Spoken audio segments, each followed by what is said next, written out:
Regularly scheduled programming will not be seen at this time, so that we may bring you the following ABC Sports exclusive.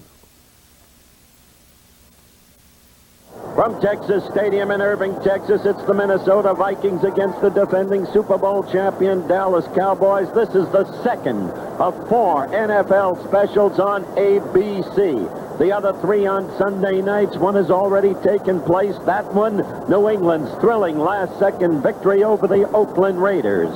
Tonight's game, clearly a key game involving key personnel.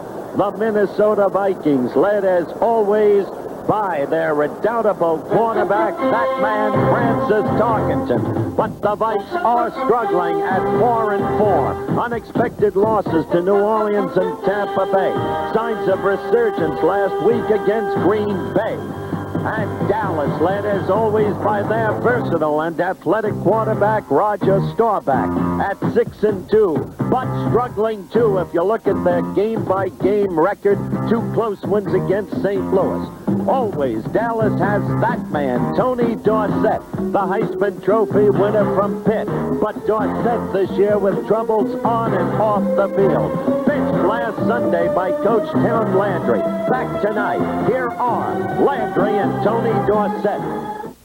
Tom, because the incident is so recent, just this past Sunday, will you explain to the public why it was necessary to bench Tony Dorsett? Well, basically, he missed practice on Saturday, and it wasn't so much the missing of practice because players, they occasionally miss practice, but he didn't report the incident to us. We couldn't get in touch with him, and therefore it was a disruptive thing on our football team, and for that reason, it was the best interest of the club that we did it.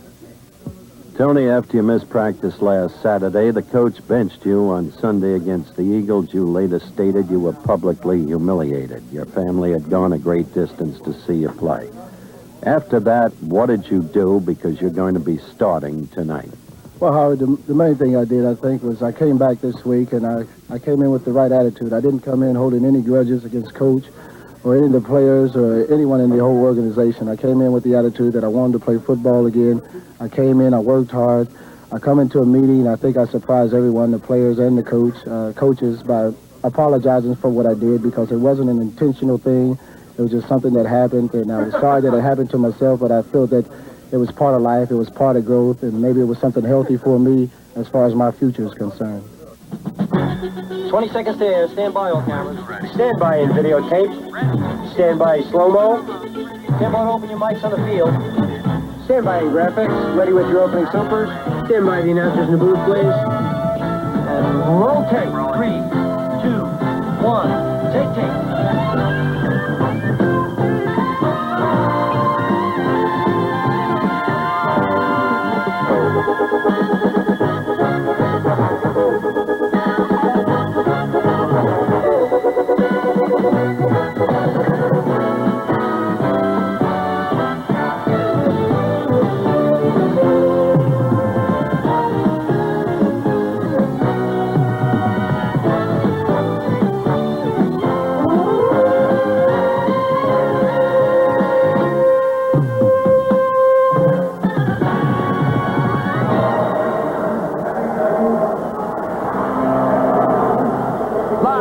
Texas Stadium in Irving, Texas, a special Thursday edition of ABC's NFL Monday Night Football. The Minnesota Vikings against the Dallas Cowboys.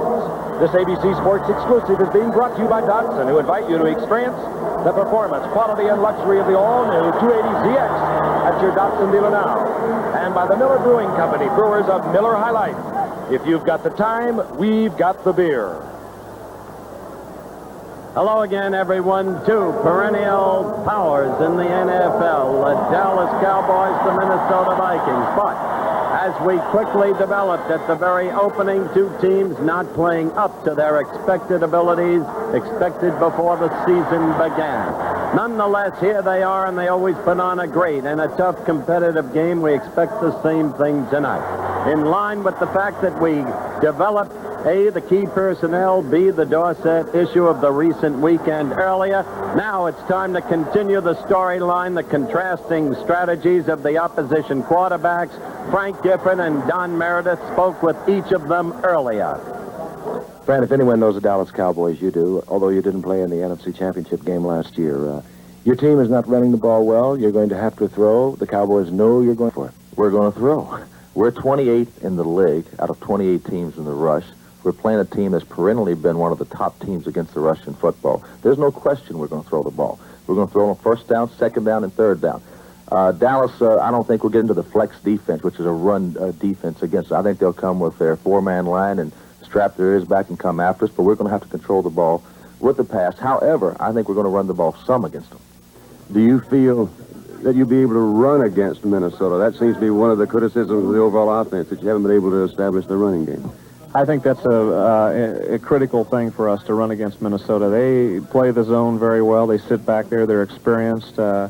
If you get behind and you have to start throwing, it's pretty tough. But if you get the running game going, we can use the things we do well, the play action passes and throw the football. So running is a major priority against Minnesota, against any team. But our running game has been off, and Tony needs to have a good night. So running is very important to us tonight. Okay, that's the nub of the matter. They met in the playoffs. Dallas 23, the Vikings 6. What to look for tonight, established by the respective interviews of the Gipper and of Dandy Dunn with the opposition quarterbacks. We'll be back in a moment. Hallelujah. A totally new C-car. The new Datsun 280CX. Our road-hugging, heart-pounding, hood-soaring, deck-sloping, fuel-injected masterpiece. Our new CX is awesome. We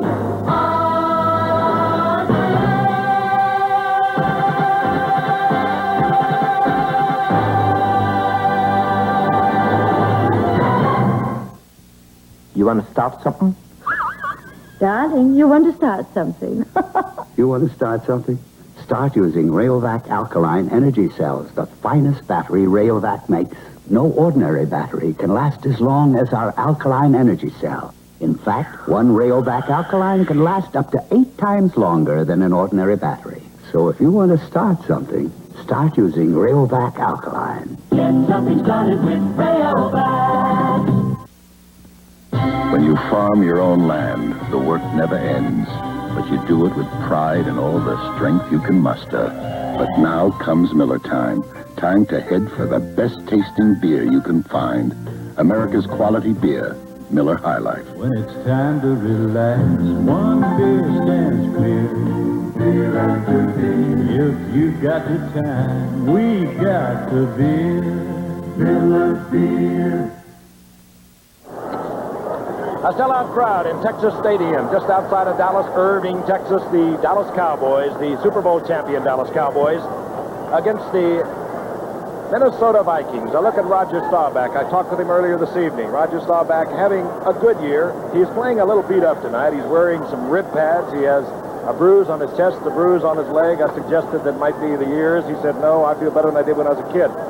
Speaking of kids, here is a perennial kid, Fran Tarkenton, into his 19th year every time he throws a football. He sets an NFL record, 39 touchdown passes, over 300 touchdown passes. But Fran has turned it around since that third game, and so many people were washing him up.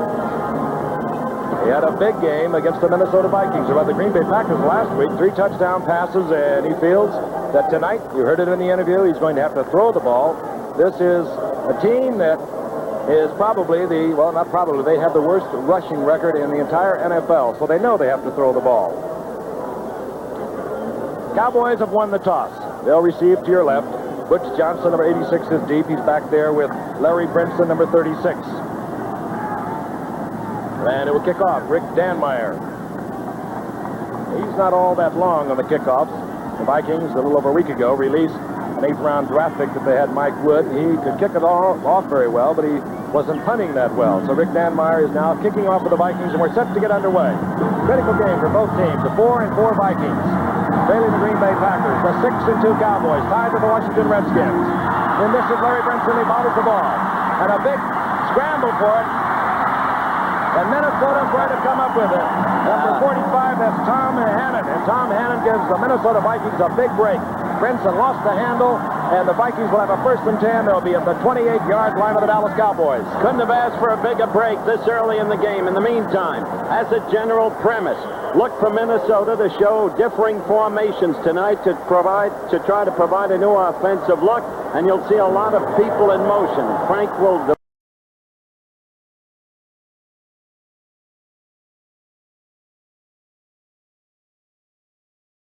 develop this general premise as Minnesota seeks to confuse the Dallas computerized defense. And Dallas, of course, knows full well Minnesota can't run the ball. They'll just turn them loose and go for the quarterback. Tarkenton, as he said, on first down, going out to the flat is Bob Tucker, and Tucker turns upfield, gets close to the 22-yard line, a gain of about 7. It's going to be second down and 3. Bob Tucker has not, as we look at the front four of the Dallas Cowboys, and they're a rather healthy group, that group right there. The man trying to go, Harvey Martin with a knee brace at right end. We'll talk about that a little later. You saw the linebackers. They're quick. They're good. They read well. And the defensive secondary, that is a very strong secondary. The Dallas Cowboys, number 1 in the NFL on offense. Not too far back of that on defense. Nevertheless, tied in their division with Washington at 6-2. Second down, long 3. Chuck Foreman, right side, gets inside the 20, close to a first down. And Chuck Foreman is also playing hurt. He really is. In fact, it's affected him emotionally, according to the people who run the Vikings organization. He's always had the ability to play hurt, but suddenly, in our Monday night game against Chicago, he got a double hurt, the knee and the ankle both, and it got to him, and that's part of his problem this year. And, of course, Fran likes to throw to his backs. The leading receiver in the NFL is Ricky Young, the other setback in there with Foreman, number 34. And you're going to see just how much Minnesota will need for their first down. Just inches. And Francis signals to the sidelines, not to Coach Bud Grant. He wanted to bring in his 2 tight ends. That would be number 83 and 84. Boyd is 83. Steve Craig is 84. Short yardage offense, and Fran is not above play action and throwing the ball in a situation like this. I think particularly since it's such a short distance to go for that first down, you're right. But I think if it were a yard or two, based on the performance of the offense, ability to rush, the Fran would probably go ahead and try to stick it in there. I think he'll do it again, though, Frank, to try to get that first down and get 7 points on the board. Inches to go. The ball at the 18. Following the Larry Brinson fumble by Dallas. Motion. Craig getting the call. Foreman spins, and he's down close to the 15-yard line. Bernie Barnes takes him down, but that's a first down for Minnesota. Chuck Foreman, who has compiled an incredible career thus far. This is 6th year, gained over 5,000 yards rushing. 3 straight years of 1,000 yards, and suffering from that knee that Howard spoke of. It occurred in the Bear game, and it has bothered him. He missed a couple of games. And he's trying to get back to the form that makes him one of the most dangerous running backs in all of football. Now, this is what we anticipated earlier, spreading all over the field, trying to foul up the Cowboys' keys. They are a keen defense, a disciplined defense. Over the middle, it goes to Bob Tucker, and Tucker goes down in the arms of Charlie Waters, short of the first down, inside the 7-yard line. That's what Frank called your attention to, the general premise we established, that the Vikings would try to establish a new look tonight. Everybody knows that Dallas is a computerized team. Based upon, they predicate their defenses, as you look at the play that just gained the yardage enunciated by Frank. Their defense is predicated upon offensive frequency tendency.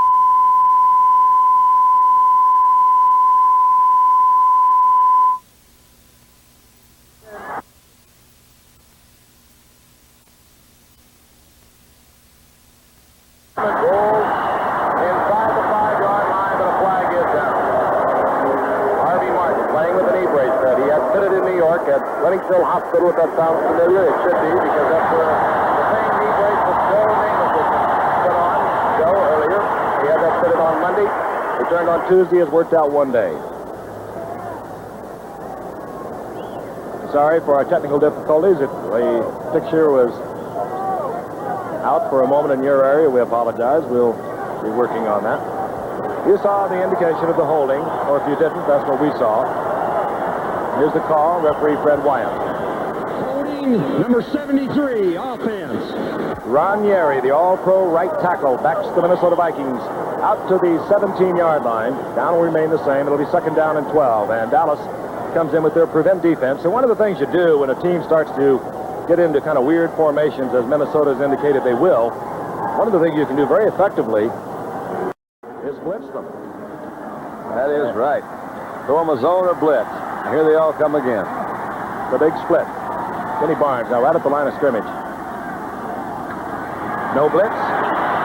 Over the middle, Foreman is open. And Foreman has the first down. He's down close to the 3-yard line. Kenny Barnes made the stop.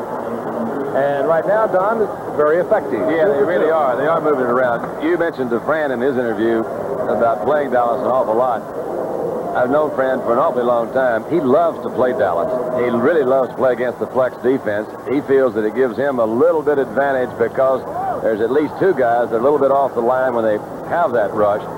He loves to pick against he knows, well, he just knows the defense very well. He knows how to take advantage of that time. He had Foreman working man-to-man on Barnes, but Barnes was in a new position. He didn't play his cornerback like he usually does. First and goal. Motion man, Ricky Young. Parkinson tosses the Foreman, touchdown Minnesota, and they take the lead. And it all began when Brinson fumbled the opening kickoff. And Minnesota is on the scoreboard. That was really pretty slick. You know, they got the big holding penalty. Looked like, well, that might be a situation that forced them to settle for a field goal attempt. Came back with a big hit to Foreman. Again, you see both backs coming up from the short set backfield. That's awfully hard to cover. That's the middle linebacker's man to cover Bruning. Very hard for anybody to cover him. Bruning that time got a step or 2 a little slow in getting that start. 6 points for Minnesota. Rick Danmeyer for the conversion. And it's good. 11:22 remaining in the first quarter. Minnesota leads the Dallas Cowboys 7-0. And we'll be back in Irving, Texas, right after this message.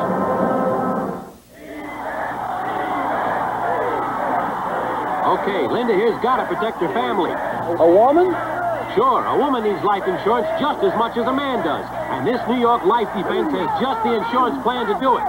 Put the blitz on Linda's money problems. Block out her retirement worries. Come on, Linda, it's all yours now. Let it go! I've got it.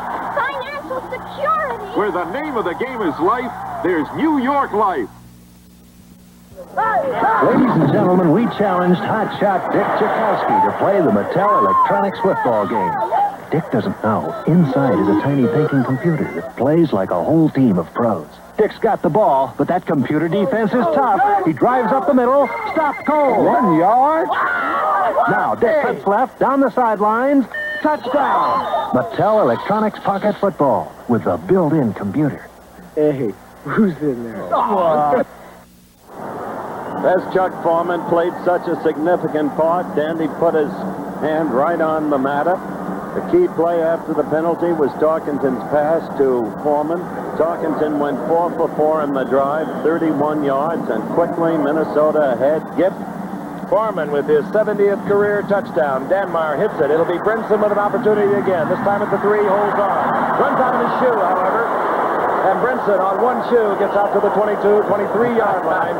But he left his wheel in the inside the 5-yard line. Better to lose a shoe than the ball. He's getting better. He's the guy who fumbled and set up that first Minnesota touchdown. Well, next time he probably won't lose anything and just do real well.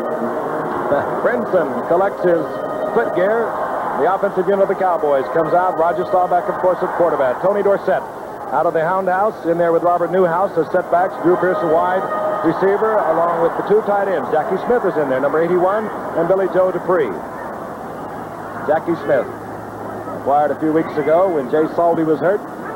Was a 15-year veteran with the St. Louis Cardinals. Here comes Newhouse, and there's a big opening in Newhouse, out over the 30. Short of the first down, but a pickup of 9 as he booms right up the middle behind Fitzgerald, Rafferty, and Scott. Defensively, we're going to watch Carl Eller tonight, Doug Sutherland, James White, Jim Marshall in that front 4. Sounds kind of funny without Alan Page, but he's with the Bears now. The linebackers, the one in the middle, he is a tough, heavy hitter, Jeff Seaman, flanked by Matt Blair, Fred McNeil, the secondary, Bryant, Hannon, Wise, and Wright. Second, a long one. The ball just over the 30-yard line. Dorsett just back into the eye. Dorsett slithers close to a first down, and he's driven back. Hit by number 29, Bill Wise, coming up from the strong safety position. But he is close to a first down. He has the first down. Frank, you heard the fans scream when Bobby Newhouse broke for 9 yards on the first run. They love Bobby here, who's proved himself a most functional back. And in point of fact, in career rushing against the Vikes, Newhouse leads all active Dallas backs going into this game with a total of 188 yards. So the 9-yard gain, no surprise. First and 10, the ball at the 32-yard line. The Cowboys down by 7. They fumble the opening kickoff if you just joined us. Dorsett gets the quick toss by the Newhouse. Dorsett with a block, and Newhouse cuts back, and he runs into a crowd. Jeff Seaman was there, and another flag is down. Newhouse cutting back, looking for that gap. He's a good cutback runner. This time he ran right into Seaman. He gets a couple of yards. Well, it wasn't a flag. It was something that blown onto the field. Very subdued crowd.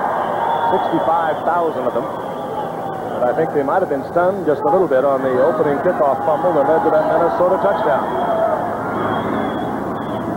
Inside 10 minutes of the first quarter. Second down and 8. Billy Joe Dupree motions to the left. Dorsett following Newhouse. Dorsett bobbles the ball. There's a scramble for it, and the Vikings have it.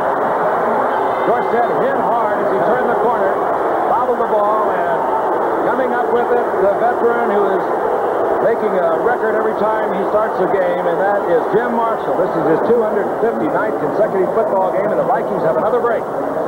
That's one of Dorsett's problems. At the very beginning of the telecast, we said he's been having his problems on and off the field. As you look at the treasured relic of yesteryear who continues to serve in this year, Jim Marshall. He coughs up the football too much. It's a habit he must break. Dorsett, we mean. First and 10. The ball at the 37-yard line of the Dallas Cowboys. And don't be fooled by anything. Tarkenton said he was going to come out gunning. He goes again. It's Sammy White. Oh, boy. Tell you, he's right on target, too, Frank. That was a difficult pass to throw, and it lost it right over Aaron Kyle. It was right there. Sammy White just gave him a little move to the inside, came to the outside. He's not making any bones about it. That wasn't even a play fake. He just said, I'm going to throw, and Sammy White beat him to the outside. You know, Kyle came right up on him, gave him that one allowable bump right there. There it is. And then White just went right by him. I'm sorry, Frank, you just can't afford against a team like the Vikings 2 quick turnovers deep in your own territory, such as the Cowboys have had. The little man who wears number 10 is a very clever quarterback. First and 10 at the 13. Draw play. Foreman cuts against the grain. Look out. And Foreman is down at the 4-yard line. Up into there by number 41, Charlie Waters, and short of the first down. Had it not been Waters there, who's a very sure tackler, I feel reasonably sure that he would have scored on that play. Waters made a good defensive play. Really tough and wide open. Nobody touched him down there, and there he is. Really big hole in that line. Smart call. Second down and 1. Tom Landry. The Cowboys have, of course, never had another coach. They have not had a losing season either since 1966. They're not going to have one this year either. No, indeed. 11 times in the playoffs. 4 Super Bowls, they won 2 of them. Really 65. We won 7 and lost 7. That's not losing. Timeout, Minnesota. Fran did not like what he saw across the line of scrimmage, and he calls timeout. They have 8:10 remaining in the first quarter as Fran gives his troops regrouped, and we'll be returning in just a moment.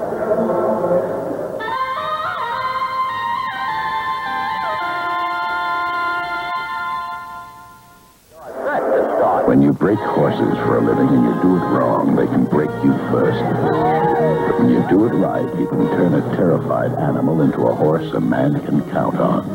And now comes Miller time. Time to head for the best tasting beer you can find. Miller High Life. If you've got the time, You've got the time. we've got the beer. Miller beer. Why are car shoppers everywhere deciding on Datsun? My wife decided on a Datsun, and We got such a good deal, we decided to buy 2 at the same time. the quality is good. It shows craftsmanship, We got more as considered standard features on the Datsun. just plain quality of materials, of production, of handling. Datsun's at year-end prices. See your Datsun dealer today.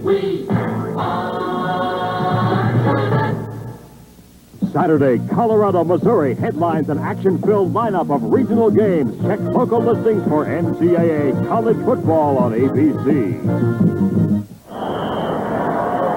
Quarterback Fran Tarkenton is 5 for 5 thus far in the early going. He has brought his Minnesota Vikings following 2 Dallas miscues to a 7-0 lead and threatening once again. They have a second down, a long run, the ball inside the 4-yard line of the Dallas Cowboys.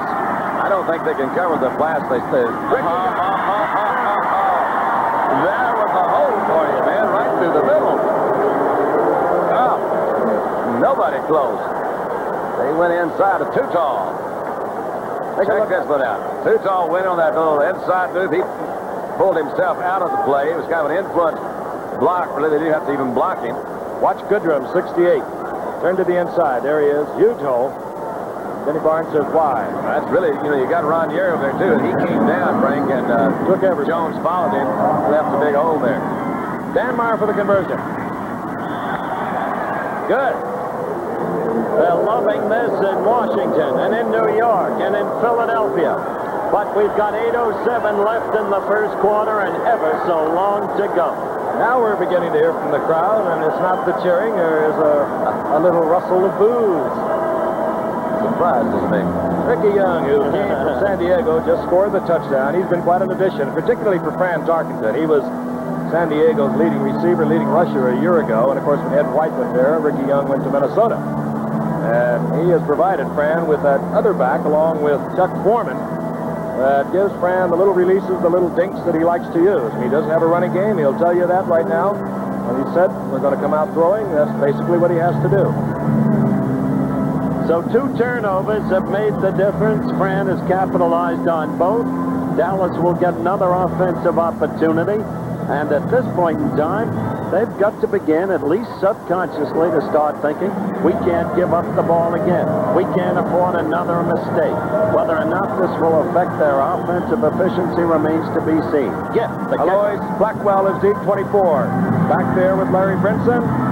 Dan Meyer hits it. This will be the rookie from Houston. Blackwell falls out of the 25-yard line where Dallas will try to get things untracked. Hustling down there, Phil Wise in the special unit for the Minnesota Vikings. The other thing about it, Giff, is it's fired up Minnesota enormously. Their confidence has to be at a high. As you look at Phil Wise, acquired from the Jets, Tom Landry, who can't possibly be anything but distraught at this moment by the turn of events. Staubach brings his troops to the line of scrimmage. First and 10, they're down by 14. Staubach falls as he tries to get away from the center. Hits to his feet, but he falls right into the arms of James White. Back to the line of scrimmage. Maybe loses a yard. You've got to figure by this time of the night that somebody's trying to tell you don't play many games on Thursday. It's like Halloween. Yeah. This is the time to play Nobody Does It Better. And all the Goblins are wearing purple tonight for the Cowboys. They'll get it untracked. You know, it's kind of a statistic that sticks out. The Cowboys have only been shut out one time in their entire career, 1960, and it was on a Monday Night Football game, however. 1970, 38-0. Well, I'm talking about they have not been shut out in their entire career. Second down and 11, and this is Newhouse, and he stands loose from one tackler as he does so often. Big game. He'll pick up 8. It'll be third down, a long 2, and Robert Newhouse, almost impossible to bring down with one tackler at that line of scrimmage. He just spins and slithers, and he gets good yardage. Look at this from overhead, Don. We've got the overhead camera tonight. Yeah, it's got some interesting moves in it. Just a big hole in the middle. They ran Newhouse on that very similar play of the opening play of this game when he picked up about 9. He ran it again. He picked up about 9 again. 2 tight ends are in on third down, a long one. Staubach knows himself. He's close to a first down. He's trying to lunge forward. Jeff Seaman helping out along with Matt Blair. Little meeting there. That's Ernie Stoutner, the defensive coordinator for the Dallas Cowboys. And the Boxers, he just walked away. He got into the Hall of Fame. Immediately was eligible. What a defensive lineman for the Steelers. Frank Gifford could write a personal book on Stoutner. Penalty against Dallas. That's going to hurt. They're making mistake after mistake, Giff. number 62, offense. John Fitzgerald, Dallas Cowboys center, caught holding. And that will move the Cowboys back to the 24-yard line. It'll be 3rd down and 11. Preston Pearson comes in. If you follow the Cowboys, you know he's a much better receiver at this point in his career than Tony Dorsett. Matter of fact, he has 27 receptions. They use him primarily in passing situations. This is Preston in motion. Comes back in, sets for the block. Ball back in a lot of trouble and goes down at the line of scrimmage. It was Jim Marshall who pressured him originally. Then it was James White who moved across to make the stop. And the Cowboys will have to punt, and they are having a difficult time getting things happening. Interesting things, although this is still, I caution you early in the game, interesting things are happening in this league this year. The expected powerhouses are not playing with emotion, with intensity. Teams like the Giants and Jets and Seattle and Tampa Bay are. It's reflected in the upset. Danny White will punt for Dallas. Kevin Miller awaits. Danny White, who's having a great year, booms one high to drive Miller back to the 22-yard line. And Kevin Miller upended by hustling Dennis Thurman, a rookie from USC. And when we return, Minnesota will have the football once again at the 33-yard line. They lead. 3 unidentified 19-inch color TV pictures, each the best of its brand. Over 1,000 people saw them and picked the one with the best overall picture. They didn't pick America's biggest seller, Zenith, or the second biggest, RCA. Over 60% picked the 19-inch Sylvania Superset. Over 60%. We're not the biggest, but a lot of people think we've got the best picture. The Sylvania Superset.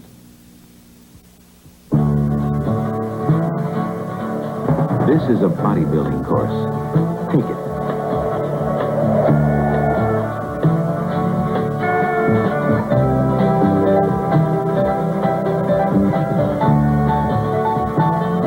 If you'd like the chance to be in this kind of shape, join the people who've joined the Army. For more information, call this number toll-free.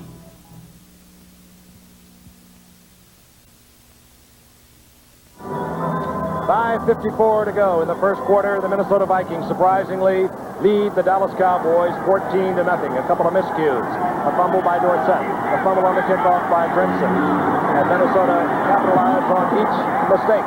They have the football 1st and 10. The ball at their own 33-yard line as they spread all over the field once again. Harkington either missed the handoff, and they have not had a great deal of time to work on this offense. He either missed the handoff or was going to bootleg. I think he missed the handoff. I think he did, too. Clearly he did. Quick point to be made. Thursday night game. Very little time to prepare. Dallas, thus far, the sluggish team. Maybe this relates back to the Minnesota coach, Bud Grant, who had great experience in preparing a team for 2 games within a week when he coached in the Canadian League, where they played twice a week. Maybe. Minnesota has a long time left in this game to get sluggish, too. Tarkenton loses 4. The ball at the 29-yard line, 2nd down at 14, and this is when the Cowboys like to blitz if they're going to do it. They do not. Yeah, they do. They sent Henderson, and Tarkenton read it immediately. He had yelled his automatic out to Tucker, and Tucker did not look back. Tarkenton had to deliver incomplete. Tom Henderson, you might know, he wears number 56 for the Dallas Cowboys. As Staubach gets in touch with somebody upstairs, was wearing high-top black shoes. He missed a couple of games early in the year with a sore ankle. He's got the big high tops on. He's the young man we've talked about so often from Langston, with extraordinary speed for a linebacker, and must be one of the best athletes in the league. Some consider him the best all-around athlete in this league. 3rd and 14. Blitz again. This time, it's Ahmad Rashard. He collects the ball short of the 1st down out at the 38-yard line, but it'll bring out the punting unit for Minnesota. I think you saw a pattern there, Frank, and anticipating it is true. If Dallas doesn't know, if they're going to start throwing a lot of stuff at you, then their theory is they blitz. Tom always felt that was the best way to stop our offense. When we're throwing a lot of different things at us, at different teams, whenever they get confused, they would just blitz. Then we'd go back to an offense that would protect against that, try to guess with them and catch them in a blitz and hit them man-for-man coverage. Tony Hill is deep. He's a dangerous return man. Greg Coleman, recently acquired. Tremendous kick, and the flag is down, and Coleman is also down. And the ball trickles into the end zone. That was the Lois Blackwell that ran into the kicker back here. But they got a flag. It'll be another first down and another big mistake for Dallas. Greg Coleman, who kicked for Cleveland a year ago, and earlier this year, Mike Wood having problems, they let him go. They brought in Greg Coleman, and he really boomed it. He put on a pretty good act here, too, after he got hit. To be candid, I couldn't understand why Cleveland got rid of Coleman. He's been a tremendous kicker. He's the kid who took over when Skladany never signed with him. Well, the reason being, the Cleveland Browns decided they wanted their kicker to also be a backup quarterback. They had been in that trouble before, and so they now have a backup quarterback there who is punting in Cleveland named Johnny Evans. And a better kicker gone. On 1st and 10. Robert Miller. Oh, boy. Nice play by Aaron Kyle there. Great quickness and pursuit. You That saw was Sammy White, coming around. Thomas Henderson held up the interference, played off 2 or 3 guys pretty well, allowed cornerback Aaron Kyle to shoot up on the inside, make a good block, make a good tackle.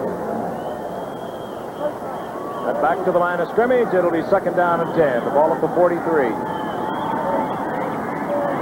White goes out to the right. Ahmad Rashad with 32 receptions, 33 now in the year. To the left, and Tarkenton sprints out. Sammy White is there, and Tarkenton doesn't get it to him. That was a play that should have been completed. White was all alone. It was a designed rollout from the spread formation that Frank designed, but ran through errant play and hastily. Well, one of the things they had, they were blitzing linebackers. I thought he made a good move, and he had it on a quick count. Didn't really allow Dallas that much time to look at his formation. He got up there, set, and rolled. It was a rollout. The pursuit didn't quite catch up with him, but you're right. He hurried his throw. 3rd down and 10.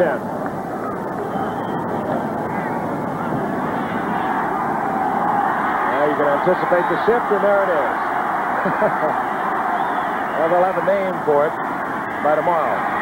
Ahmad Rashad is short of the first down, but he gets away from the tackle of Aaron Kyle.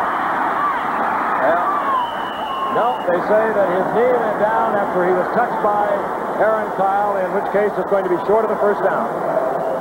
All right, let's look at it again. The key point, contact with a defensive opponent. Right there. Well, he put the ball on the ground. Yes, he did too. That's the other point. All right, kid. That doesn't make any difference, does it? No, I just observed he put the ball on the ground. No, Okay. that's not down. You got to have his knees down. They're going to measure, but it does appear to be short. In fact, the Dallas defensive unit is already walking off the field. Now, if you were a gambler, I would go for it again right here. So would I. Look, because you're ahead 14-0. If you can keep a drive going and make it 21-0, the hole you're in could be too deep to ever get out. Could be, not necessarily with the time remaining. And they are going to go. Tarkenton comes back out onto the field. 14-0 they lead. Now, this is one of the ways I like Bud Grant, Don. We've talked about his stoic manner and all the rest, the strict disciplinarian, but in recent years, he's become kind of a gambler. I think maybe he always has been. We just haven't been aware of what he's trying to do. But I know Fran is. Fran loves to play this way. And I think, they may not make it, but I agree with the effort. Foreman, he made it. Over the top, first down, Minnesota. 46-yard line of the Dallas Cowboys. So the gamble pays off. Minnesota retains possession. 3:39 remaining in the first quarter. I think one of the things that Minnesota feared coming in is they wouldn't be able to put enough points on the board to keep up with Dallas. They more or less assumed that Dallas was going to score. And if they could get 21 points in this first quarter, that would be some kind of deal. In a statistic that was shown me today, reminded that in the entire history of these two teams, only 2 players have gained 100 yards rushing when they played. One of them for Dallas, Don Perkins, and Bill Brown for Minnesota. On 1st and 10, Foreman gets the call again, drives it up the middle, squeezes out a couple of yards. It'll be 2nd down and 8. Inside the 45 goes Chuck Foreman. Randy White, who's having a tremendous year, and this is his 2nd year at tackle. in on that stop. He wears number 54. You might recall, number 1 draft pick 4 years ago. Couldn't figure out where he fit in, but they knew he was a great football player. There he is, number 54, and they finally moved him to tackle, and along with that man next to him, Harvey Martin, were co-MVPs of the past Super Bowl. He learns every game. 2nd and 8. Screen to the flanker, and it's Bob Tucker. And Tucker bulls forward down close to the 37-yard line, short of the first down. Upset there by Jethro Pugh, hustled over there. Good effort by Waters that time to turn the ball carrier in. Tried to get around that block, forced him in the inside, allowed that defensive pursuit to come and catch him from the middle. Well, I'll tell you, we set the stage for this at the very opening. First, the point about the differing formations, the new look. Second, Frank's interview with Fran. We're going to pass. So there's the storyline unfolding. And he's thrown the ball 10 times already here in the first quarter with 2 minutes to go. Flags go. Frank Myers, the rookie replacement for Steve Riley over the left side. Number 74. He's done quite a job. When Riley went down and was hurt, they had to bring somebody in there, and young Frank Myers has provided a lot of good tackle job for him. Well, let me tell you about Frank Myers. He was a 5th-round Baltimore Colts draft choice. He's described by his own management as adequate. You saw the call by the official. And Minnesota got him in exchange for an 8th-round draft choice in the trade with Baltimore. He made a big mistake just then. That's a really cost. That's right. You'll hear about that a lot. Not only that, he's going against Harvey Martin tonight, so we'll keep our eye on that matchup. But he performed very well against Freddie Dryer. Better than Minnesota thought he could when the Vikes lost to the Rams. 3rd down, 7. 43-yard line for the Dallas Cowboys.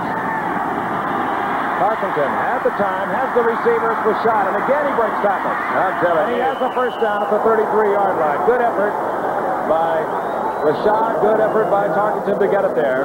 Kyle missed the tackle. 3rd down, long situation is so hard to make anyway. He just sits there and more or less telegraphs what they're going to do, and he's beating you on sheer execution. Good route by Rashad, but not really anything fancy. Kyle's way off of it. Kyle's coming up trying to, I don't know, he's just slipping tackles. That's Barnes coming over to help him. Aaron gets up off his whatever and pulls his feet down. There you go. 9 of 11 for Tarkenton. 1st and 10. Inside the 33 of the Cowboys. The Vikings leading 14-0. Sandy White on the reverse. Well, up run away from 56 Tom Henderson. Henderson pulls him down from behind after a gain of 1.5 yards or 2. Well, that was good defensive work and an evidence of Henderson's lateral speed and pursuit, if you want to use that time one word. I love the end-around play. I've loved it through all the years I've watched football done, and I loved it when Hank Stram used it with 25 Frank Pitts to help undo the Vikes in the Super Bowl of 1970. And Monday night, you weren't with us, Houston used it brilliantly with Richard Casper. Brilliant. Harvey Martin was hurt on that last play. Then replaced by Bethea. Martin, of course, nursing a sore knee. Bethea, the rookie from Michigan State, is in there now. He wears number 76. Tarkenton again. And this time, everybody was coming, including the safety man. Cliff Harris. Tarkenton just hung it up. He really did just hang it up. He's lucky no Cowboy was around for the intercept. Smart enough to throw it too deep. Look at the stats. Did you see that graphic, Frank? 9 out of 12, 109 yards for Sir Francis. He's doing what he told us he was going to do. He was very open right out on the record with it. And, of course, if you look at the stats, you know that they are the last team in the NFL, all 28 teams. This is the worst rushing team, the Minnesota Vikings. I can figure that out. They got nobody back there to carry the ball. Oh, now they got somebody. 3rd down, 7. Tarkenton and Bob Tucker cannot hold on. He had it in his hands, dropped it. It would have been a first down, and Francis is upset. You know what I think he's upset? I think he's upset that they knocked down Ricky Young because they hit him down the line. I don't know whether Tucker hit him or not, but he was running, trying to find somebody open. Couldn't quite do it. Well, he found somebody open, well, he and Tucker didn't hold the ball. And I'll tell you, but Dallas, that's a key play. Maybe now they can get themselves together as we approach the end of the first quarter with 14 seconds left. It was a designed rollout to the left, and Tucker, I think, Young was the intended receiver. 47-yard field goal attempt, Dan Meyer. He's kicked one already this year at 46. No. So Dallas trailing 14-0. Dodges a bullet. They'll have a 1st and 10 at the original line of scrimmage when we return to Texas Stadium. Why are truck shoppers everywhere deciding on Datsun? It's going to pay for itself in 2 years. They're fantastic as far as gas mileage. The money I'm saving on gas alone will do it. After driving them all and comparing the prices, this was the best deal. I think this is a versatile car. It's comfortable, it gets good mileage. It was the end of the year. They were clearing out the 1978, so I got an extra special deal. Datsun trucks at year-end prices. See your Datsun dealer today.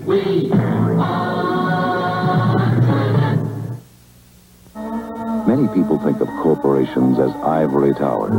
But in an ivory tower world, 3M hears you. When 3M heard that most telephone copying machines required 4 to 6 minutes to transmit a page, 3M developed the Express 9600 and speeded transmission up to 12 times. Small, big, simple, complex. Ingenious products for practical use. Made possible because 3M listens. 3M hears you. The Los Angeles Rams battled the Atlanta Falcons Monday night on ABC.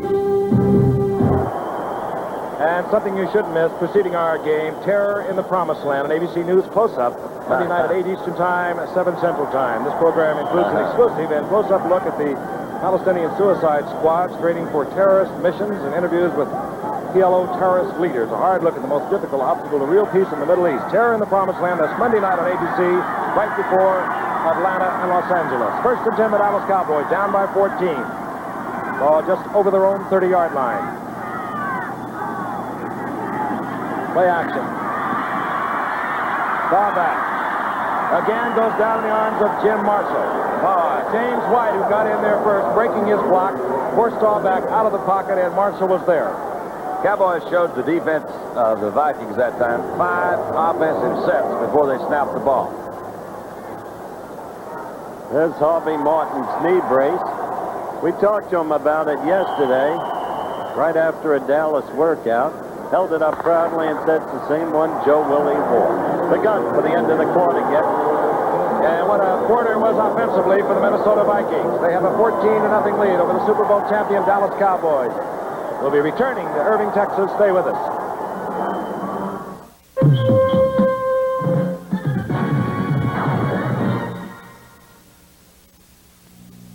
By now, almost everybody's heard about the incredible Black & Decker Workmate.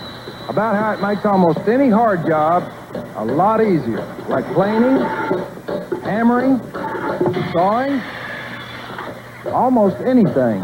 But what most people don't know about the incredible Workmate is now you can get a single hack model for as little as $45. Wow. That's right. A Black & Decker Workmate for about $45. That's really incredible. I'm Merlin, the electronic wizard, challenging you to 6 computer games. Start with simple tic-tac-toe. Your turn, my turn. I'll tell you if you win and when you lose. Play all kinds of games. Echo, Blackjack 13, Magic Square, or formidable Mind Bender, or make beautiful music together. Merlin, the electronic wizard from Parker Brothers. You know, when I've got a little extra time on my hands, I like to do things I really enjoy, like roping. But there's one thing I enjoy all the time, and that's tobacco. And just like millions of other guys, I get my tobacco pleasure without lighting up, because I use smokeless tobacco. My favorite brand is Skoal with the wintergreen taste. And just a pinch between your cheek and gum is all it takes.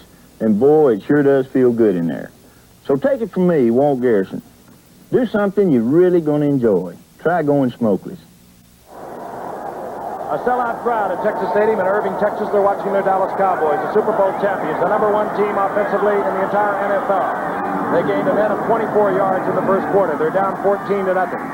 1st and 10. The Cowboys, their own 30-yard line. Newhouse, right side, finds a little opening and squeezes out about 3 yards. It's going to be 3rd down and long 7. Matt Blair made the stop, and there is the story of the first quarter. So one-sided, as you can see, especially in the passing game. Tarkenton doing exactly what he told Frank Gifford he was going to do in his interview with Frank, done early. As we set the storyline for this game, it's holding up at this point. 2 Dallas turnovers, setting the stage for 2 quick Minnesota scores. Larry Brinson fumble at the opening kickoff. Later, moments later, Tony Dorsett fumbled. Minnesota paid off on both of them. Out of the shotgun, 3rd down and 7. He's got a back and Dupree. It bounces off his hands. He collects it and he goes inside the 40 of the Minnesota Vikings. And Dallas has a first down.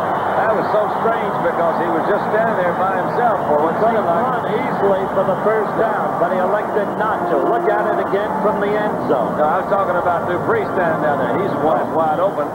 There's just nobody around him. And he comes back across the middle. And Roger did see him. Wisely chose not to run. Throw it, pick up a first down. Matt Blair made the crushing tackle there, number 59, the very linebacker for the Minnesota Vikings. But Dallas has a first down inside the 40 of Minnesota. Dorsett looking for a cutback, nowhere to go, and it was Phil Wise who made the force, and then Seaman was there to make sure, and Dorsett loses the yardage back to the 42-yard line. And as you may hear, they're booing him roundly, but Dorsett is prepared for that. He's a great football player, and a loss on an individual play isn't going to change his abilities. Remarkable young man, over 6,000 yards in his collegiate career. I felt that graphic was misleading because he had been benched in the last game, personally. 2nd down, 13. Dorsett. And he is piled up after a gain of about a yard. It was Jeff Seaman, and Jeff Seaman will hit you. Well, the crowd is booing him again, but the crowd doesn't understand that his offensive line has to give him some help, and Coach Landry has been complaining openly about the play of his offensive line this year. And as Harvey Martin said yesterday to me, but the fans don't understand how it is. We're not going against a bunch of statues out there. 3rd down and 11. There's a student. Tony Hill right, Drew Pearson left. The motion man, Billy Joe Dupree. Flag is down. We could have had illegal motion. Pass intended for Butch Johnson. And the flag is down. I think Billy Joe Dupree might have turned upfield. He did, weaving in and out of those backs they had set back there. It's obstacle course. Others declined that. It might not have been. It will be either 4th down or 3rd down and 18. Obviously, Minnesota will decline the penalty. They want the football. That was a big series of downs. Motion 89 offense declined 4th down.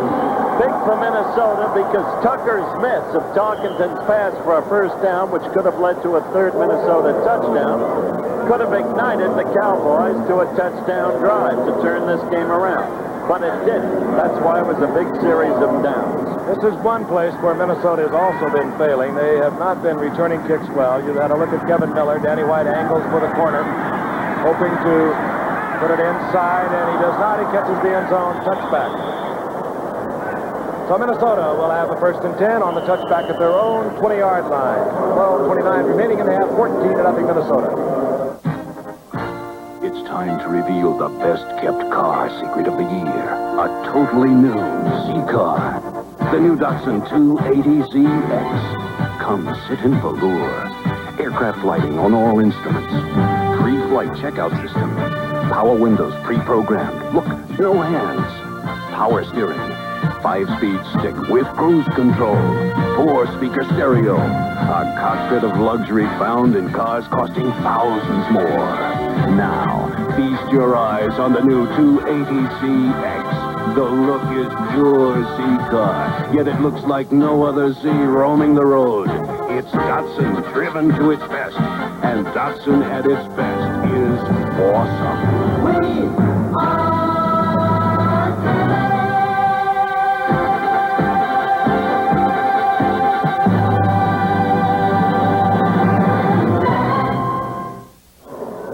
That's Tom Landry. He's talking upstairs, of course, and what he's talking about and thinking about is how do we adjust to this new look Minnesota is giving us.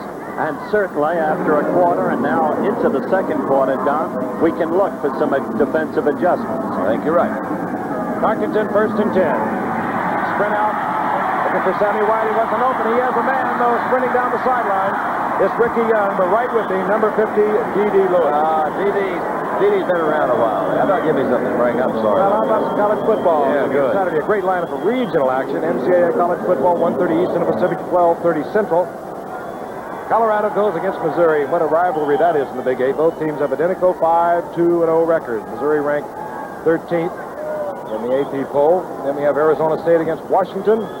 We have Purdue against Iowa, Florida against Georgia Tech, Clemson, North Carolina State, Holy Cross against Brown. So check the local listing for the college game in your area over most of these ABC stations. 2nd down and 10. Flag is down. Rashad is down at the 30-yard line. Man, I tell you, Tarkenton made a heck of a move just to get the ball off. Nobody touched Henderson. Henderson really leveled him, got the ball off right on time. He's done that a lot. It's something that a lot of quarterbacks that just a slight little flinch going to throw that ball off. Brand stuck in there. Offside, Minnesota, and that'll back him up. It'll be 2nd down and 15. And the other difficulty you have as we look at the man who put this offense in, he didn't have a lot of time to work with it. And when you blitz them, that's one of the most difficult things there is. Here's the call. It's offside, but what you really have to do is make sure the men you keep in the block know their assignments, and you don't learn it overnight. And against Dallas, it can be really hard on your quarterback. Henderson, a good blitzing linebacker, as of course is D.D. Lewis. 2nd and 15. The ball inside the 15 now.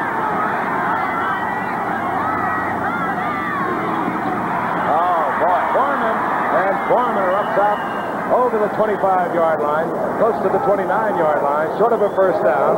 It'll be 3rd down and about 2. Not too bad a call. Great work by the offensive line. Done. Look at the hole from overhead. All right.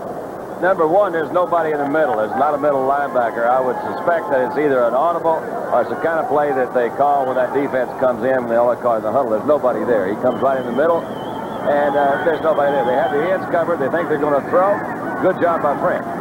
You saw the classic look at the outside 4-3. That's what you use against a pass to get the rush, but Tarkenton had the perfect call right up the middle.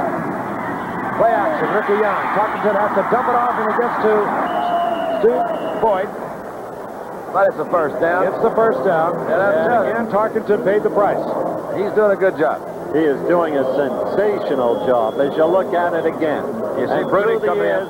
One of Tarkenton's great abilities has been to make a man of not great ability look better than he is. Thus, Stu Voigt, not one of the better tight ends in the National Football League by the standards of Francis and Casper, has been consistently effective with Tarkenton. 1st and 10, the ball at the 32-yard line.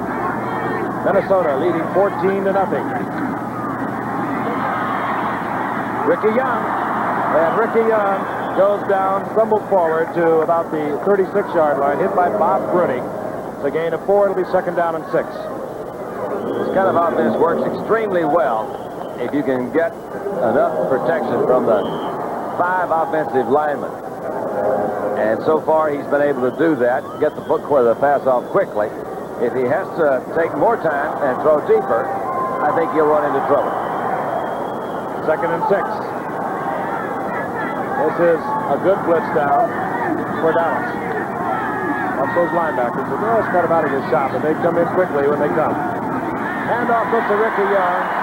And reading it perfectly was Bob Bruning, number 53, once again. You saw a slight defensive adjustment, Frank, right before the snap of the ball. You saw Dallas shift their right defensive tackle and right defensive end. It was an audible on defense that time, based on the formation that Minnesota was in. They expected that. They've scouted those kind of formations. They know what they like to do there in that situation. They shifted into it and protected against the run. 3rd and 6. Tarkenton again. Here comes the safety blitz. He throws it away, and this time almost picked off. They're going to really come at him. If Brand can hold up all night, he's going to be okay. But, man, they're going to give him a run for his money. Well, I'll tell you, Cliff Harris was in on him, 43 like a shot. And there was Randy Hughes, too. They brought everyone but Landry.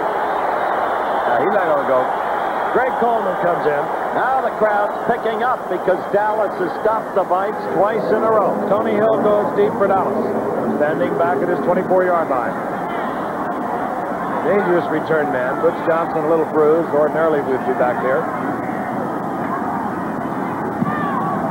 A low kick. Hill will have an opportunity. And Tony Hill, nifty footwork, and he moves out to the 44-yard line. Greg Coleman kicks it low, and Tony Hill returns it for good field position for Dallas. The American Indian has always respected the eagle, its strength, its freedom to sail, to soar, master of the sky. To fly like the eagle is no longer a dream. To fly to the lands of the Native American or anywhere else in the world on a Boeing 747.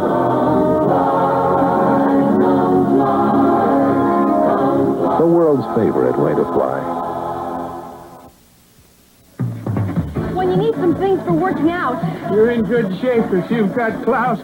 Raring to go, feel like a king. Got new clubs with my clout. But the same old swing. When my green thumb starts to sprout, I use the card that carries clout, Master Charge. The #1 card in the world.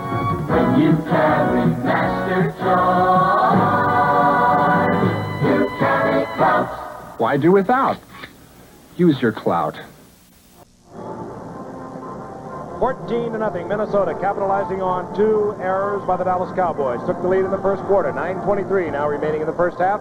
Good field position for Dallas. Their own 44-yard line. Good return by Tony Hill.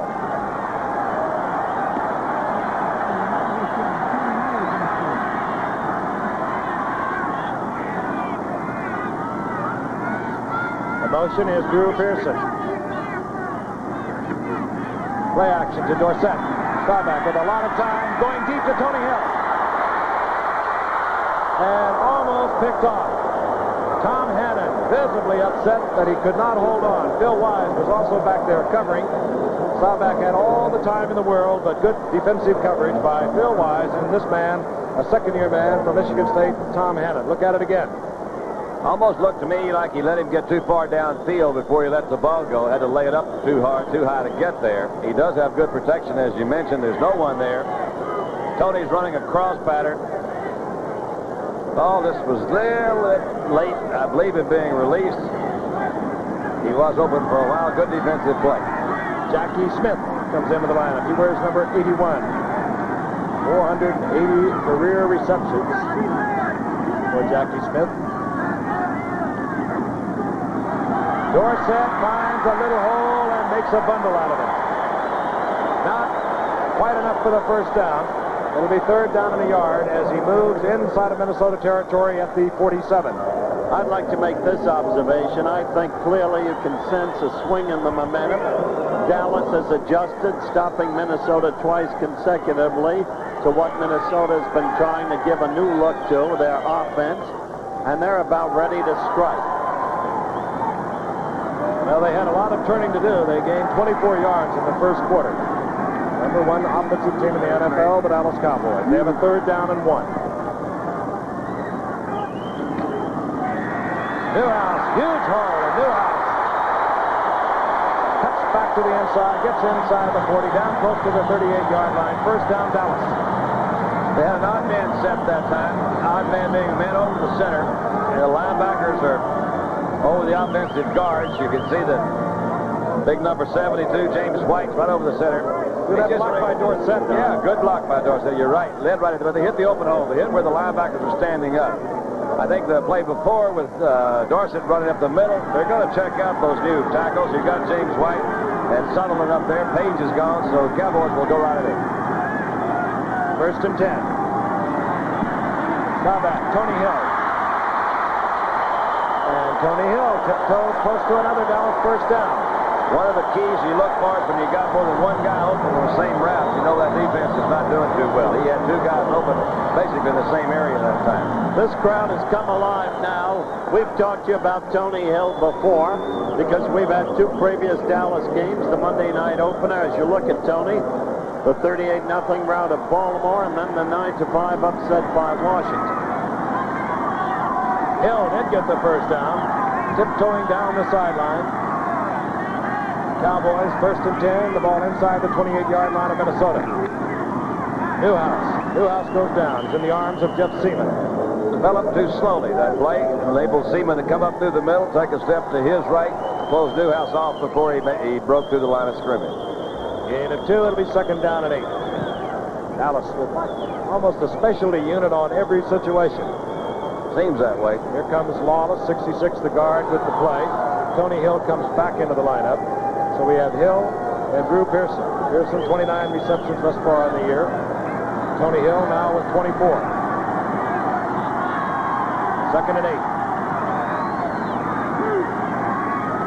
Draw play, Newhouse. He went the wrong direction. Newhouse gets away from Jeff Seaman this time. Bounces all over the football field, getting inside the 25. A gain of 2 and a run of about 10. And the crowd loves him, as you can probably hear in the background. Done last night at an affair here in Dallas. Bobby Newhouse gave me the key to the city. I saw your picture with him on the front page of the paper. What city? Well, when he gave it to me, he said, "I'm not telling you whether it's the front door or the back." Don Landry. 66. His team's average per year, a little over 3 losses. A remarkable record. Preston Pearson in, of course, the passing situation. Staubach in a crowd, and Preston Pearson holds on. Hey, is that a nice catch? That's the first down, down at the 13-yard line. That was a great catch, and it wasn't an easy pitch for Roger, who was under insistent pressure. He moved up into it. The guys didn't open up quickly. You'll see that starts off with fairly good protection. Nobody breaks up. He moved up a little too quickly into the pocket. Threw the ball in a really very difficult position to catch. Frank, you may comment on that because he came out of the backfield. And when you're running one direction, it's a little bit behind you and low. That's a tough place to catch it. Good concentration by Pearson, and it was a good effort by Roger to get the pass away. Not artistic, but rather effective. Paul Krause attempting to defend. The Cowboys have a first and 10. The ball at the 13-yard line of Minnesota. Dorsett gets away from one tackler, but he does not get away from number 20, Bobby Bryant. The stats on Minnesota down here inside the 20-yard line is that they blitz 60% of the time. Very high percentage of blitz inside the 20. Inside the 10, not really that unusual. But they really start coming at you when you get inside the 20-yard line. Dallas has a couple of plays that they try to counter with this. They'll go to one side. They'll come back. They have screens. They have a halfback pass that they might throw. They're a little bit too close in for that. Have a flanker pass that they'll throw tonight, too, I think. Second down, 14. Drew Pearson out to the right. Covered there singly by Nate Wright. That's dangerous. Staubach saw it, too. He wanted to go, and Nate Wright put on the coverage. I don't believe it. I thought he was out of bounds when he threw it. I thought Roger was a dead duck. That's why Roger Staubach's a great athlete. That's why Robert Newhouse is what we call a functional back. Look at it again. He was close to being out of bounds, as you'll see, but he just did get it away. There it is. Everybody was pretty well covered that time. You can't cover Newhouse any closer than Blair has it covered. He just stopped and we were out of bounds. Roger made a good adjustment. Little quick handoff fake to Dorsett. And there he is out on the sideline. He just stops. Smart enough not to go out of bounds. Roger hit him, picked up 5-6 yards, saved the loss of about 3. It's third down and 5. 8-yard line of the Minnesota Vikings. The Cowboys down by 14. Preston Pearson in the lineup again. He's 26. And there with Dorsett. Down and away. An attempt to Drew Pearson, and Drew Pearson well covered. Bobby Bryant, Staubach just threw it away. Oh, they're even considering going for it. Now he changed his mind. He says, no, we're going to kick. He's got to put the points on the board. Yeah, he does. Dallas used up a lot of the clock on that drive. There are only 3:44 left in the first half.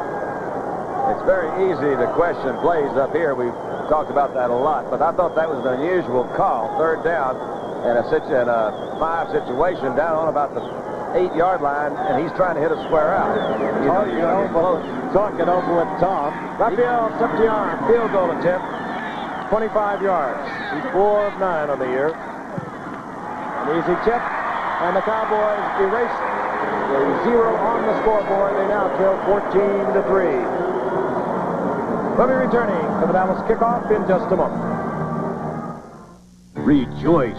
A totally new Z-Car. The new Datsun 280ZX. Plush velour cockpit. Computerized safety check. Power steering. 5-speed with cruise control. 4-speaker stereo. 4-wheel disc brakes. Here's luxury and performance found in cars costing thousands more. Datsun's new ZX is awesome.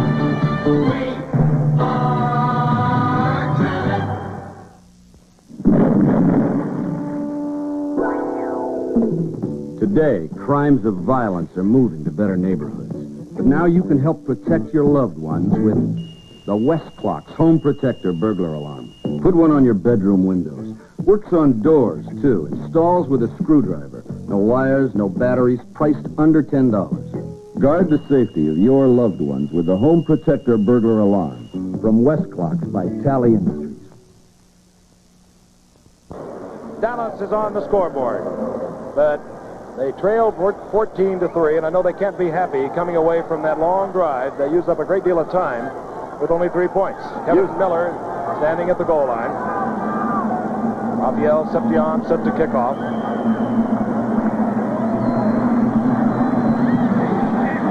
Hangs it high.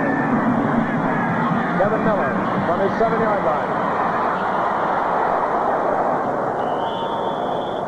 I remind you, we'll be in Atlanta for the Rams and the Atlanta Falcons coming up on Monday night. And just before that, a big night coming up. The Los Angeles Rams, of course, against the Falcons. But there is going to be, provided by ABC News, a special Terror in the Promised Land, a close-up. Monday night at 8 o'clock Eastern Time, 7 Central Time. An interesting, a fascinating look at terrorism. And there is an offside now down on the field. And we are going to kick it again. Number 25, kicking team. Of course, in that special, ABC News special, and have interviews with PLO terrorist leaders, and there'll be a hard look at one of the most difficult obstacles to real peace in the Middle East, entitled Terror in the Promised Land, Monday night on ABC. Frank, immediately following the Rams and the Falcons. Frank, you touched on a key point a moment ago, the amount of time the Cowboys used up in that drive. In point of fact, it was 5 minutes and 42 seconds. And they have to feel a little bit let down coming away without the touchdown. But let's see if they can stop Minnesota again. I keep going back to that missed 3rd down pass by Bob Tucker just as the first quarter ended. That was the shot, or the failure by Minnesota, that reignited Dallas. Penalty assessed. Septian will kick from the 30. Kevin Miller is deep. Good kick. 5-yard line. Kevin Miller.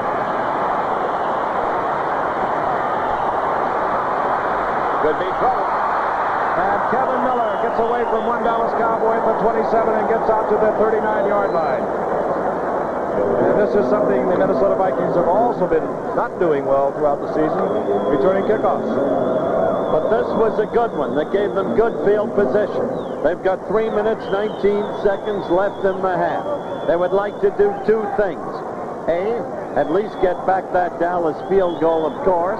B, consume the clock. Let's see if they can do it. I think they need points, too. Well, Dallas is going to explode, and they know it. On the 1st and 10. Foreman. Flag is down. Number 56, Tom Henderson, in on the stop. I'd be doggone. Face mask, and it goes against Dallas. Boy, things have really been going in a negative way for the Cowboys tonight. They fumbled the opening kickoff. Dorsett fumbled right after that. Minnesota pounded in 2 quick touchdowns. Here's the call. Face mask Number 76, defense, first down. Larry Bethea, the rookie from Michigan State, at defensive right end, replacing Harvey Martin, face masking. He got him, didn't he? He really did. Oh, did he hook him? Right on target. The first down at the 47-yard line of the Minnesota Vikings. 3:14 remaining in the first half. Barkington. Bob Tucker. Tucker out of bounds after a 6-yard pickup. Minnesota territory inside the 49-yard line. Charlie Waters was there defensively.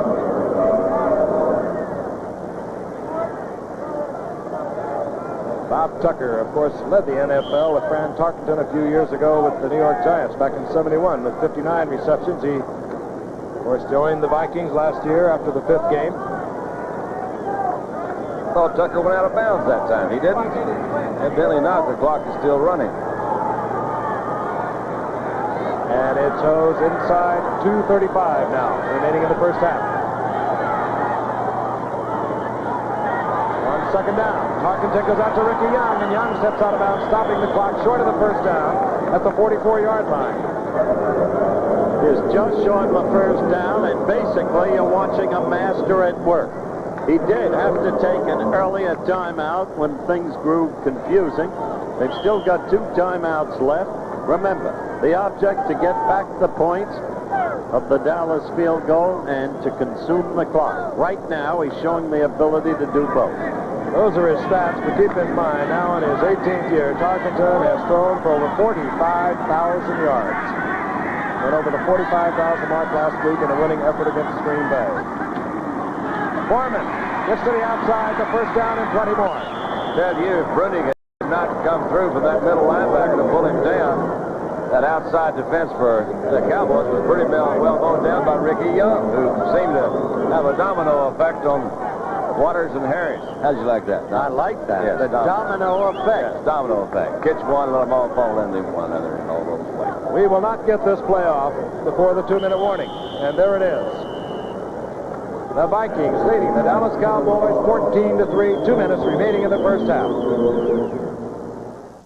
This Olympus OM-1 brought back photographs from around the world, but it wasn't on vacation. The OM-1 went into combat, where rugged reliability is a necessity. The OM-1 recorded disasters because it's fast and responsive. In fact, wherever you find news, you'll find the gutsy compact Olympus OM-1. It's used by United Press International worldwide. That's why the Olympus OM-1 has outsold all compact SLRs. You know our pictures, now you know our name. The Olympus OM-1 is #1. Light beer from Miller tastes just great, and that's no fish story. But the best thing is, it's less filling. Light's got 1/3 less calories than their regular beer, and that's important when you're trying to land that big one. Like yesterday, I hooked this bass, fought him for over 6 hours. All of a sudden, he jumps clean over the boat. Broke my rod, and I had to tie the... No, wait a minute, fellas. I had to tie the line Light beer from Miller. Everything you always wanted in a beer, and less. Left me out there with nothing but a paddle. Tom Landry pacing the bench, wondering what in the world has gone wrong tonight. Halloween has come a little early. Everything that could have gone wrong so far has gone wrong for the Cowboys. And a lot of it being induced by a man wearing number 10, Francis Tarkenton. He came in throwing the football. He's continued to throw the ball. He's throwing it a little shorter, dumping it off. He likes to do that, and then let his backs like Foreman and Ricky Young run with it. That has been very effective. They have him 1st and 10. At the 39-yard line. Tarkenton now 13 of 19 on the night, no interceptions. Tarkenton just hung it up as he was being pressured. Number 54, Randy White was in there. The intended receiver, Bob Tucker, well covered by Charlie Waters. 2nd and 10. Tucker looked beseechingly at an official, claiming interference. Charlie Waters, number 41, claimed interference in the opposite direction. The officials dutifully ignored both protestations. Oh, man. Yes, they did. Yeah. 2nd and 10. No penalty. Rashad goes out to the left. Out to the right goes Sammy White. This has been the down that the Cowboys like to send everybody. They have A couple of safety men right up there now. And here comes Cliff Harris. He's picked up, and Tarkenton read it and fires it to a shot complete. Short of the first down inside the 31.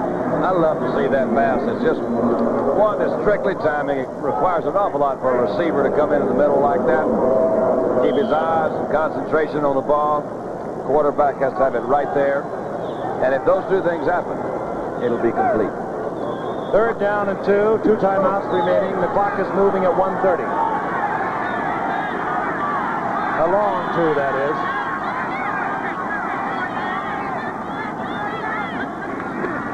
Foreman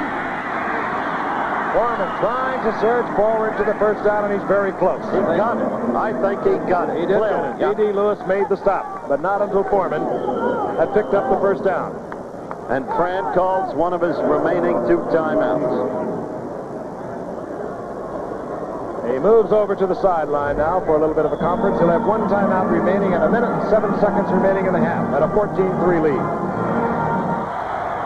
Hi, I'm Vanessa Baker. And I'm Connie Dolan. We're Dallas Cowboy cheerleaders. We've got a question. What do Steve Largent, Louis Kelcher, and Haven Moses have in common? Answer. All 3 appeared in the new series of NFL United Way announcements this season. Players from each of the NFL teams take you to special places in their towns, like Bunker Hill in Boston, Stone Mountain in Atlanta, and the country where legends say Paul Bunyan lived. Then they introduced you to some very special people, the people you helped through your United Way. The little deaf girl in Houston you helped to speak, a handicapped worker in Cleveland that you helped to get a job, and a blind girl in Denver you taught to read.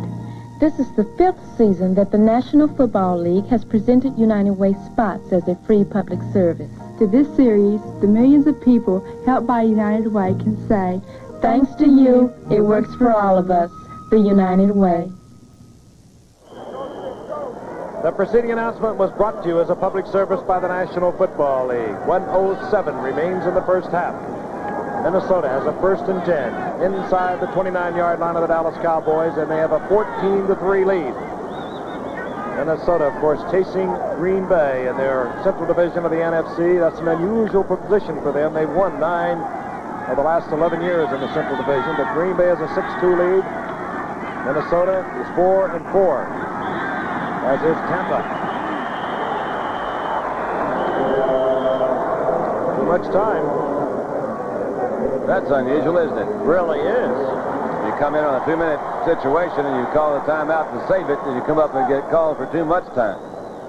I would suggest that possibly Dallas has adjusted to that new offensive formation. And it could be that Minnesota is not quite so familiar with it, that it takes a little bit of play calling in there, a little bit of time, maybe a question or two by the part of one receiver. Am I in the slot? Am I in the line of scrimmage? In any event, the 5-yard penalty is 1st down and 15.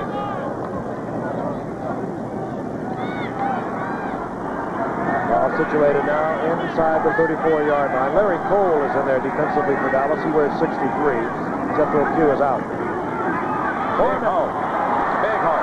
Same thing. Again, they came and it was quick trap blocking. Foreman found the opening 1st down, Minnesota. Nobody in the middle. They were overshifted again. Had Henderson coming from the inside, his defensive end and tackle. Overshift to the other side. There's the trap. There. Quick trap. And he called 2 plays to save time in the huddle, and you're watching a master at work. On the 1st and 10, Tarkenton going for a shot, and he is in. That's a flag. Crossfight down there with Aaron Kyle. They were pushing and shoving. Good call. Flag is down. It could have been Rashad first, and then defensively on the part of Aaron Kyle. Tarkenton, get out of there. Don't argue with him. It's going to go for us. Yeah, it sure is. I would imagine it's... I'll tell you, when you're in a situation like that, no matter how well-trained a player is, no matter how experienced, human reaction enters into it. Now, they come back. Landry, visibly disturbed with the showing of his team. Bud Grant smiles on his face. He marked off from the line of scrimmage, 5 yards. Here's the call. They call it an illegal chuck, I guess, don't you? I believe so. Holding number 25, 1st down. Aaron Kyle tangled up with Ahmad Rashad. Take a look at it. You'll see Rashad run into Kyle first, I do believe, right there. That's it. Boy. Well, he didn't hold him. So I guess it's just first down. Ball at the 12-yard line. Parkinson to the air again. Oh, he's got him wide open. Wide open, Sammy White. And what a move he put on Barnes. Touchdown. He put a move on Benny Barnes and spun him all the way around. He really did. What you've just seen is a positive master at work. Tarkenton with the 2 goals to get back the points that Dallas had scored. He got more than that as we look at it again. And at the same time to consume the clock. There are only 29 seconds left in the half. What a performance. And going into this game, Francis had been intercepted only once in his last 116 pass attempts. And he's throwing at 62% as we watch Rick Danmeyer for the conversion. And Minnesota is making it look easy. 21 against 3. And let's take a look at the move that Sammy White puts on Benny Barnes. He goes to the outside, Frank. With that first little head fake, makes a move to the inside and left Barnes just standing there. As you know, too, Don, when you're in a blitzing defense, and leave your cornerbacks generally man-to-man, and that was the situation. Sammy White did a number on Benny Barnes. I was talking about earlier when Dallas was down in that 3rd down and 5 or 6 situation, and they ran a straight out pattern. That's only one look that the defensive back has to do. Ordinarily, Dallas likes to give you either a quick move to the inside and try to catch that guy, the defensive back on the outside, or they too will run that similar type pattern, a double move. In and out. 21-3. Minnesota capitalizing on 2 Dallas errors, getting a 14 lead. Dallas came back, they got 3 points. But that drive, there was really no major error, unless you consider the penalty against Aaron Kyle. And they lead 21-3. They put together a nice drive. Was a good drive, as a matter of fact. I thought, really, if they went in at 14-3, Dallas would probably still come back and win. Now, at 21-3, I think it's going to be very difficult for Dallas to come back and win. Alois Blackwell is deep with Larry Brinson. Rick Danmeyer will kick off for Minnesota. Interesting halftime coming your way. Some of the highlights of the season thus far.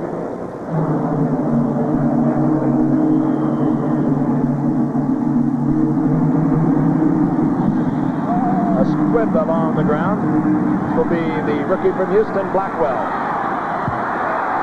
Look at flag is on clip. And I believe it's going to be a clip as Blackwell is down at the 38-yard line. Could have been Guy Brown they got for clipping back there. If so, another terrible break and another terrible mistake for Dallas. Yep, Frank called it. 20 seconds on the clock. Not all that tragic, but you can do a lot with 20 seconds. Well, I'll tell you, had he broken for the TD, they're back in the game. Personal foul, clipping, number 65. I missed it.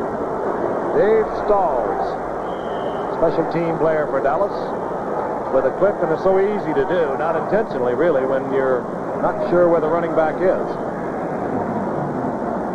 Dallas has 20 seconds. They have Dorsett, Preston Pearson in the ball game. They have 3 timeouts, but they could maybe just decide to maintain possession and go back into the locker room and try and regroup. Yep, they are going to do just that as Preston Pearson gets the draw out of the shotgun. And he has a nifty gain of 8 yards out over the 35 to the 31, and the clock is going to wind down. You wonder why you don't give it to Dorsett in a situation like that rather than Pearson if they're going to run a draw. They will not get the play off. That's the end of the first half. 21-3, the Vikings over the Dallas Cowboys. We'll be ready for our halftime highlights after this message and a word from our local stations.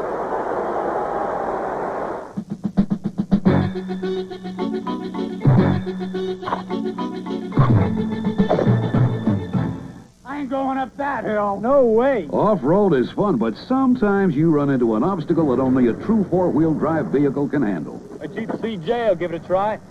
The Jeep CJ, built rugged, tough, and tailor-made for terrain like this. It's easy to see the Jeep CJ was born and bred for four-wheeling. And there's even options like automatic transmission and a hardtop. Top that. That was fun. The Jeep CJ. We wrote the book on four-wheel drive. Think of the most professional-looking sound system you can imagine. Think of the ideal place to house it. You're thinking of one of JCPenney's remarkable new MCS series audio rack systems. Now, think of an incredible everyday saving of over $300 when you purchase any of these component systems as a package. JCPenney's MCS series audio rack systems. Think of the sound. Think of the service. Think of the savings. You won't have to think again. Sunday on Battlestar Galactica. We have to turn back. Apollo and Starbuck race against time to destroy the ultimate weapon. Then, a true story. They always fly that low? It couldn't happen. This is your captain speaking. Welcome to sunny Miami. But it did. Crash. Sunday.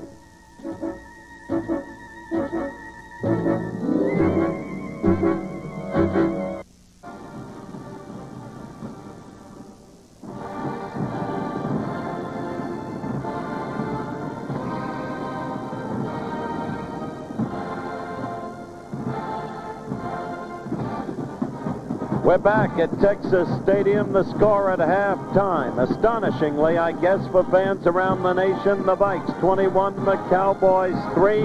Here's the way the scoring went. The Vikes, taking advantage of a turnover, scored first on a Foreman reception of a pass from Tarkenton, who's been brilliant. Then the Vikes scored again after still another Dallas turnover. Ricky Young on a 4-yard run, 14-0.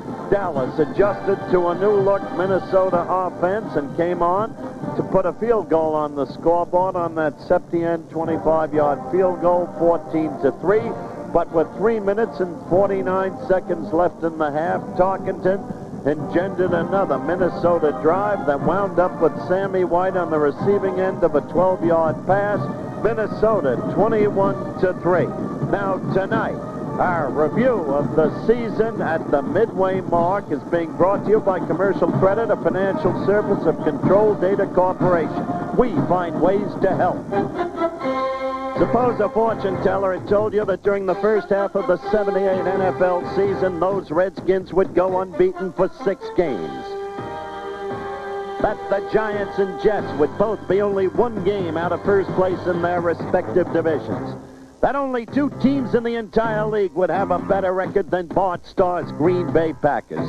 If the prophet told you all that, you would have told him to have his eyes checked, but his foresight was 20/20. For the first half of the season has bounced around as crazily.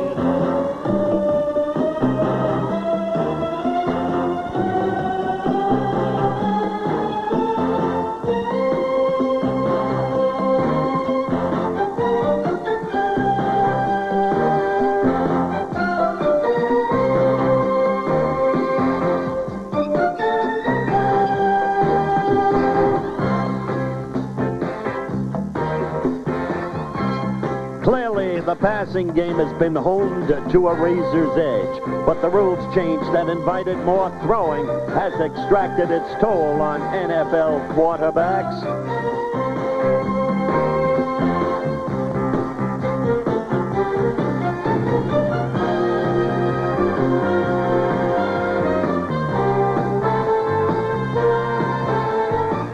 Despite the injuries, Terry Bradshaw told us last Monday night he thinks the quarterbacks are protected enough. His teammate Jack Lambert sarcastically suggested quarterbacks should wear dresses, but injuries have ruined several seasons. Kenny Anderson, the passing hand damaged before the season even began. The Bengals, as a result, 0-8. Burt Jones felled twice with shoulder injuries. The Colts 3 games behind the Pats. And controversy, a trademark of the first half of the season. It began with what the Chargers call the Immaculate Deception. The 3 fumbled forward play by Stabler and the Raiders for the winning touchdown against San Diego. You know, the officials have to make their decisions immediately. They don't have the advantage of slow-mo and instant replay. And so, in the Tampa Bay, Minnesota game, the officials ruled that Minnesota's Kevin Miller touched that football. Look at it again. The Buccaneers were allowed to recover Miller's alleged muff, went in for a clinching score. Then on the opening kickoff of sudden death, Cleveland at Pittsburgh, Larry Anderson getting the kickoff. Watch closely. He went down. The knee touched the ground, but no contact made with a Cleveland player. He got up. Then hit right there. The apparent fumble ruled not a fumble. The ball had been declared dead. And then this kind of play typifying the whole first half of the season. Spectacular in its nature. Keith Moody. Controversy a part of it, sure, but great plays, scrambled standings, missing quarterbacks, mayhem. As a result, well, the division races are the thing to look forward to now. What does it take to run a business these days? To face unexpected problems and the disappointments. Competition from the big guys. It takes money to be ready for that big opportunity when it finally arrives. And Commercial Credit can respond to that need fast with a business loan, cash, to sustain your business. At Commercial Credit, we find ways to help. Some experts put Dallas in the Super Bowl before the season even began. But those experts didn't reckon with a psyched-up Washington Redskins team that knocked them off in a Monday night matchup, and the Redskins took a 2-game lead in the NFC East. It was a 9-5 victory as the Redskins were all over the place on defense, and with juiced-up offense, Washington, to the elation of its coach, Jack Bardee, ran up a 6-game win streak to start the season. Typifying that kind of offense, this play, the flea flicker, and Weissman wound up throwing the Danny Bugs for a touchdown. But then, Washington surprised by the Eagles and by this team, the Giants. Doug Coder on a 31-yard burst, breaking that tackle by Houston and that one by Lavender. And the Giants beat the Redskins. Giants trail the Redskins and the Cowboys by only 1 game. Bart Starr's Green Bay Packers, the most surprising team of all, led by quarterback Dave Whitehurst from Furman and wide receiver Jimmy Lofton, number 80, from Stanford. And so the Pack leads the NFC in scoring, and they lead the NFC in quarterback sacks too. They've been doing it all. But the Pack itself came a cropper just last Sunday against the Vikes and Fran Tarkenton and that man Ahmed Rashad. The Tampa Bay Buccaneers, meanwhile, surprised the Vikes during the season, and the Tampa Bay Buccaneers are very much in the thick of things in their division.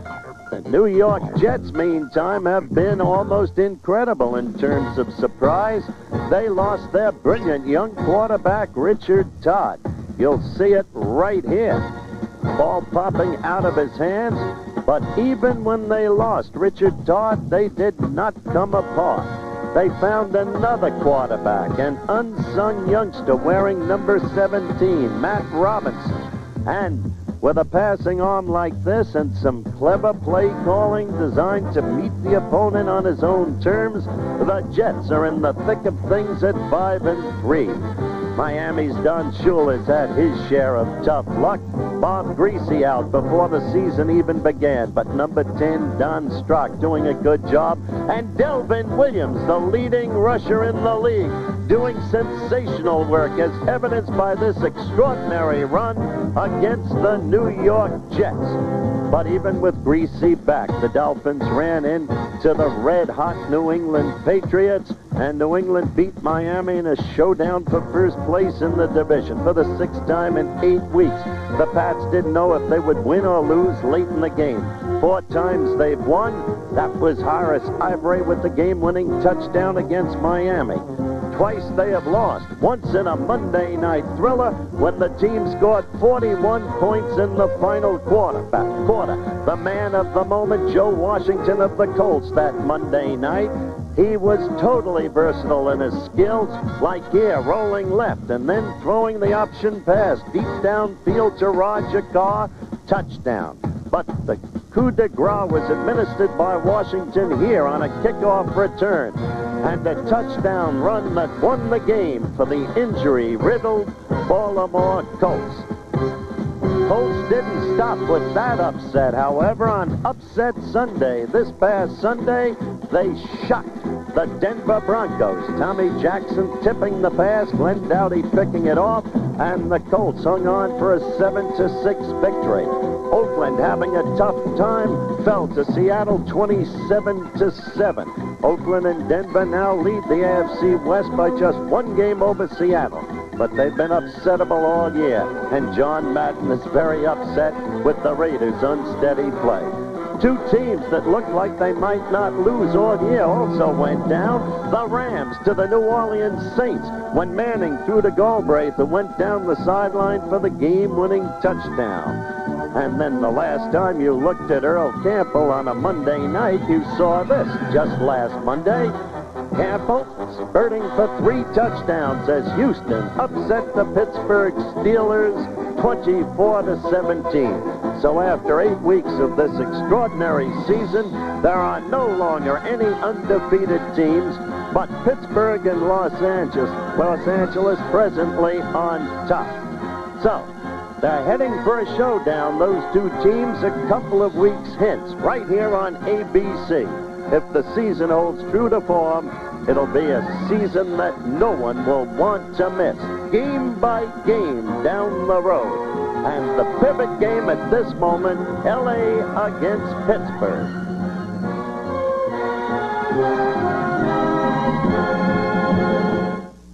You ever notice just when you think you've finally caught up with bills, another expense crops up? Major house repair.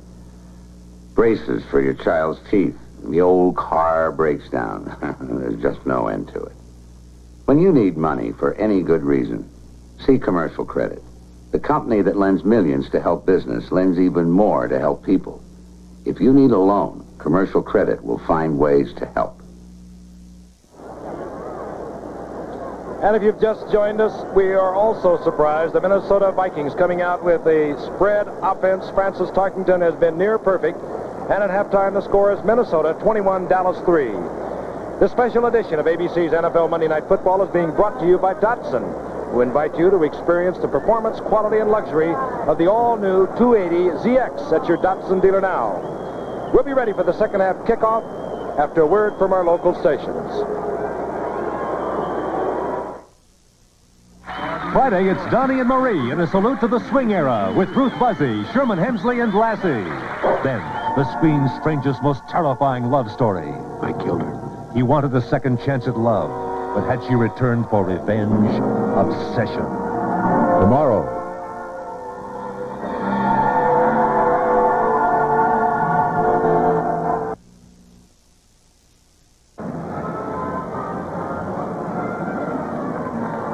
That'll make you nervous, do it, Shake?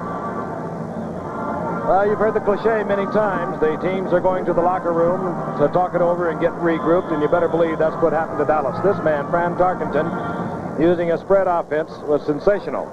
And, of course, he had a great deal of help from the Cowboys themselves. They made 2 key errors at the very beginning of the game. Brinson fumbled of the kickoff, the opening kickoff. 7 points, Minnesota. Dorsett fumbled right after that. Another 7. And Dallas was wondering what hit them. First of all, they've been doing the right thing with that spread offense, Don and Howard. That is, shooting your linebackers, coming with the safety blitz, but Fran Tarkenton is probably the toughest quarterback in football to blitz against because he moves around, he reads it well, he's seen everything there is to be seen in football over 18 years, and he has been most effective. You're right about that, and there's more perhaps that we'll be seeing, because at the very beginning of our telecast tonight, we told you we expected to see a lot of men in motion tonight in the Minnesota offense. We've seen the spread, which was a new look at the beginning, and we may see more new looks. In the meantime, Dallas adjusted, but it was, in the first half at least, a question of too little too late, and Tarkenton came back with the big score just before the half ended. Rafael Septien, who kicked for the Rams last year, Set to kick off now for Dallas. Deep, you saw Kevin Miller. Miller will have the opportunity from the 2-yard line. And Miller out over the 20 to the 22-yard line, hustling down there. Larry Brinson to make the stop for Dallas. Talk has to be thinking two things. Let's not make any mistakes. No turnovers if we can avoid them in the second half. But let's not suddenly grow conservative because Dallas is the Super Bowl champion team, is explosive. So let's try to keep surprising them and keep that ball. The last one probably is most important, Howard. So many times we've seen teams get a big lead. They sit on it. The other team gets the momentum. They can't regain theirs. And all of a sudden, they're battling for their lives. 1st and 10, Minnesota. Their own 22-yard line. Tarkenton has Foreman wide open. Flag is down, and Foreman is down at the 25 as he cuts back looking for an opening. D.D. Lewis made the stop, but a flag is down. First thing I think you can see is that they did not go back to a different kind of offensive formation set against Dallas, he says. Illegal check against Dallas. So really what you guys are saying, at least they're going to come out and say, okay, we don't think you've stopped it well enough, so we're going to keep giving you some more of the same. I think that's a smart move. Right. Now, look at the halftime stats. The time of possession is not that much difference. The key, the 2 early turnovers, the Brinson fumble, and then the subsequent one by Dorsett, and Minnesota could move in quickly, and that's what set it up. Automatic first down.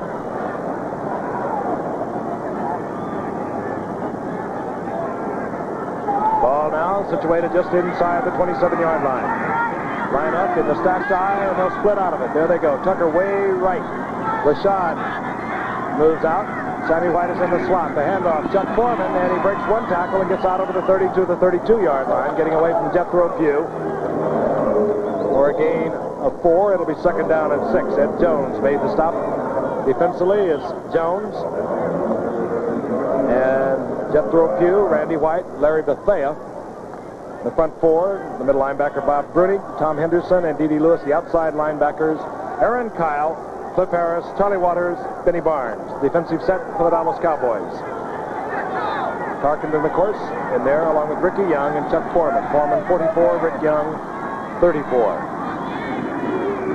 Foreman gets the call and turns back to the inside as he does so well and picks up 4 yards. Smart. 3rd down and about a yard.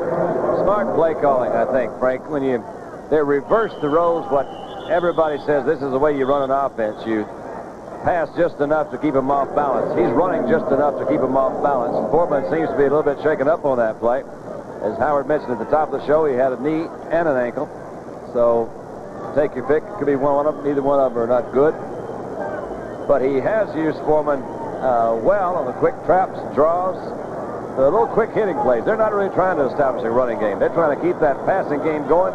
You see now the big guys come in. They're going into a short yardage situation, 3rd and less than a yard or about a yard. Foreman walks off, moves over to the sidelines. He'll be administered treatment there. And into the ball game comes Sammy Johnson, number 48. Johnson, of course, has only carried the football one time this year. Came from San Francisco a couple of years ago in a trade that sent wide receiver Jim Lash to the 49ers. 48 is Sammy Johnson. 3rd down, less than a yard. And you saw number 84, Craig in motion. Tarkenton still in trouble. And what a clever little man he is, even though the penalty is going to go against Minnesota, I do believe. Tarkenton, nevertheless, just hung it up in the direction of the receiver and got it out of bounds. Benny Barnes, by the way, was blitzing Tarkenton. Well, Steve Craig killed off the play. Number 84, the tight end from Northwestern, who in perfect candor, while a very intelligent young man, and he's pursuing his masters, has never materialized into what they thought he would. Watch the bottom of your screen, lower left. That was Craig. So penalty decline, 4th down. Minnesota will punt. And that could help the Cowboys. They held the Vikings. And into the ball game comes Tony Hill. Number 8 comes in for Minnesota. That's Greg Coleman. kicked a spectacular punt in his first effort, and then he hit one low, the kind that you can run back.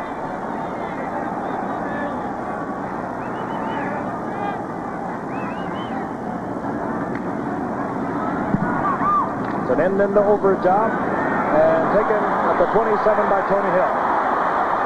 And Hill out to the 41-yard line. Good return. Scott Studwell got down there to make the stop for Minnesota, but Dallas has good field position. They need it. They trailed 21-3.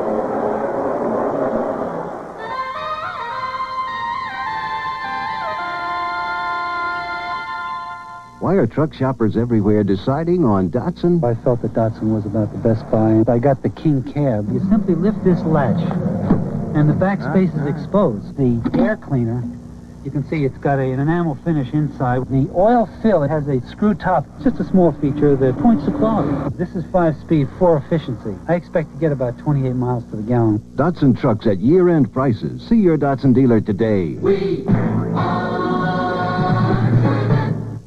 When I've got to catch a leader like Ben Crenshaw, I count on my Canon AE1.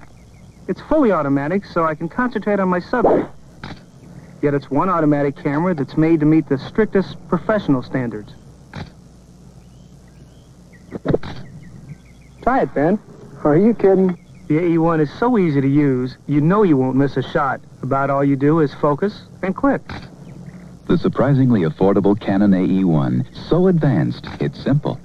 Saturday, Colorado, Missouri headlines an action-filled lineup of regional games. Check local listings for NCAA college football on ABC. Number 79, Harvey Martin. You'll not see him in action again tonight. Maybe it's the brace on the right knee, but the right thigh is tightened up, obviously a muscle condition. He'll not be back tonight. Preston Pearson is in, 2 tight ends, Jackie Smith, 81, Billy Joe Dupree. This is Jackie Smith.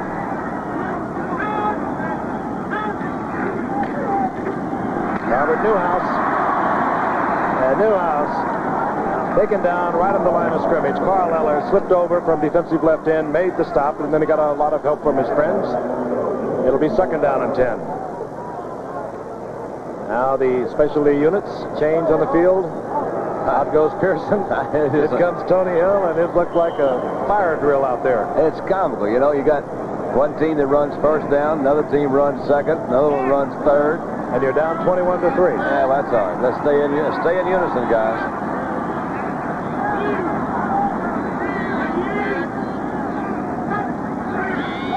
Staubach, straight drop back. Tony Hill is open. Oh, he missed. And a poorly thrown ball. Hill was really open. Tom Hannon got over there because the ball was thrown late and hung up there forever. I think it's a missed coverage. I don't think he can get out that open unless somebody just failed to go back and cover, and he slipped in behind. That could be the safety, and Hannon did do a good job of coming over. He really did. He deserves a lot of credit. That's the 2nd time tonight we've seen Hannon come in from nowhere. Watch the play again, Don. Well, I think we were right. Hannon did come over from his free safety, so maybe that was just his position. They're going to let him go deep, and Hannon's job is to cover that deep center field area. Prevent defense. Paul Krause is in defensively for Minnesota. 3rd down and 10. Out of the shotgun. Billy Joe Dupree, wide open, and he's hit, drops the ball. Incomplete. Never had control of the ball, and coming up with the football is number 45, and it was signaled instantly as Billy Joe Dupree collided with Jeff Seaman that it was incomplete. Well, that's another revealing series of downs. Dallas had the ball with excellent field position, and if they wanted to get back into the game, then was the time to make their move. They failed to do so. Speaking of Danny Reeves before the game, the offensive coordinator here in Dallas, he said that, you know, it sounds cliche-ish, but says we've got to do something on 1st down. That last series, they ran Newhouse off tackle for about a yard. Danny White hangs it high. He's having a great year. Kevin Miller at the 15. And when you put that ball that high in the air, your specialty defensive unit can get down under it. That's what Dallas did. Minnesota will have a 1st and 10 inside their own 16-yard line when we return. When you take off on a Trans-International Airlines charter flight, you're taking off with us. When you go to see a United Artists movie, you're going to the movies with us. When you come to budget to rent a car, you're coming to us. We're Transamerica, the people in the pyramid. We serve you through many different companies, but we stand for just one thing. First-rate service at a fair price. From every Transamerica company, every time. Take any razor available in America. Now there's an electric shaver that will shave as close or your money back. The Remington XLR. Remington can guarantee a close shave because of our unique three-part system. The first head shaves close, the second closer. The exclusive Intercept cutter is designed to shave longer hairs. The Remington XLR. It shaves as close as a blade or your money back. Available at over 1,300 Kmart stores across the USA.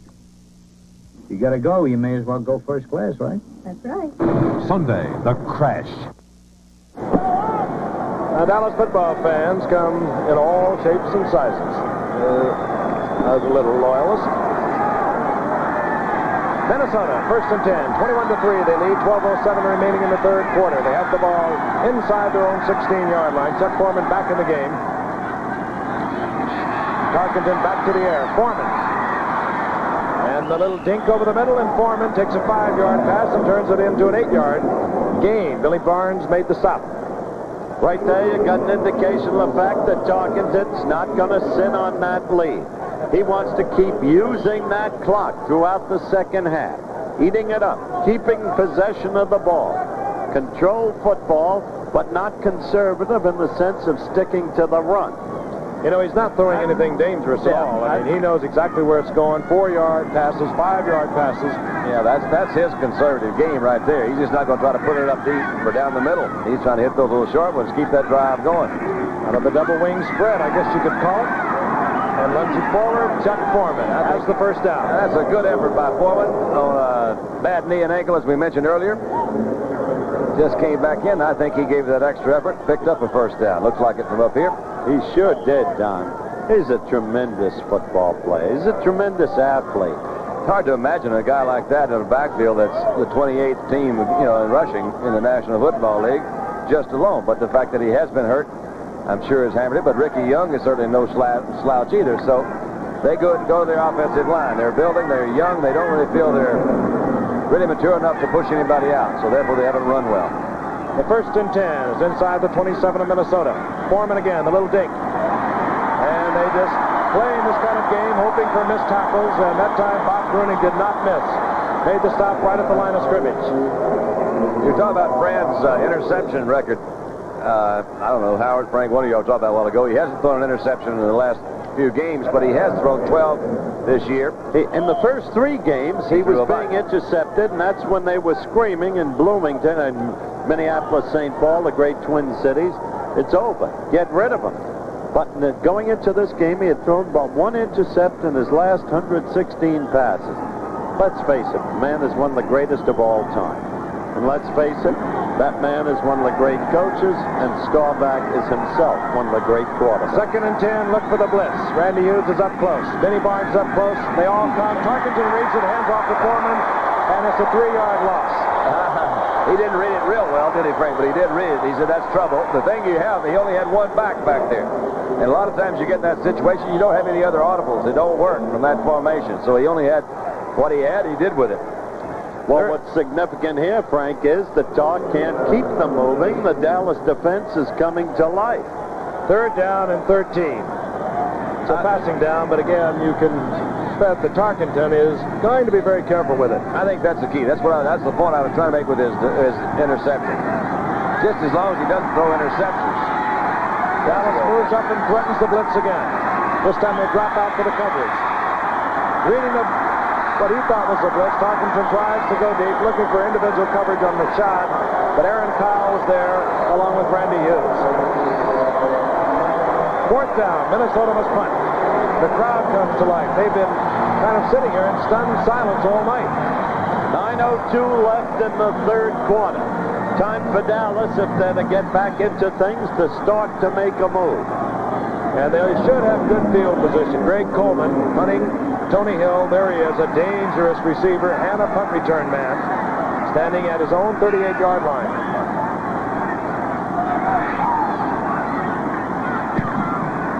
Oh, and a good kick by Coleman. It drives Hill back close to his 20-yard line where he takes it over his shoulder.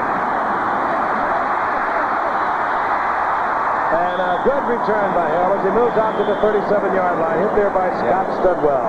Dallas will have a 1st and 10. I loved it. You know, the thing that that catch that Hill made of the punt saved the Cowboys approximately 35 yards. Just the catch of the punt going over his shoulder. A lot of guys would have let it go. We've commented in an earlier broadcast of Dallas that he has this great ability to adjust the passes downfield. The punt's not too unlike a pass. You see an injured player. Ooh, I hate to see him go off and hurt. Nate Allen's going off. But Hill caught that punt, came back, gave Dallas fairly good field position when it could have been down inside the 10. He's really given them an extra dimension, not taking anything away from Golden Richards, but he can do a lot of things that Golden couldn't do. Of course, Golden has helped the Chicago Bears, but he is the reason the Golden Richards is now playing with Chicago. On 1st and 10, Staubach goes out to Drew Pearson, and Drew Pearson breaks the tackle and gets a 1st down close to midfield.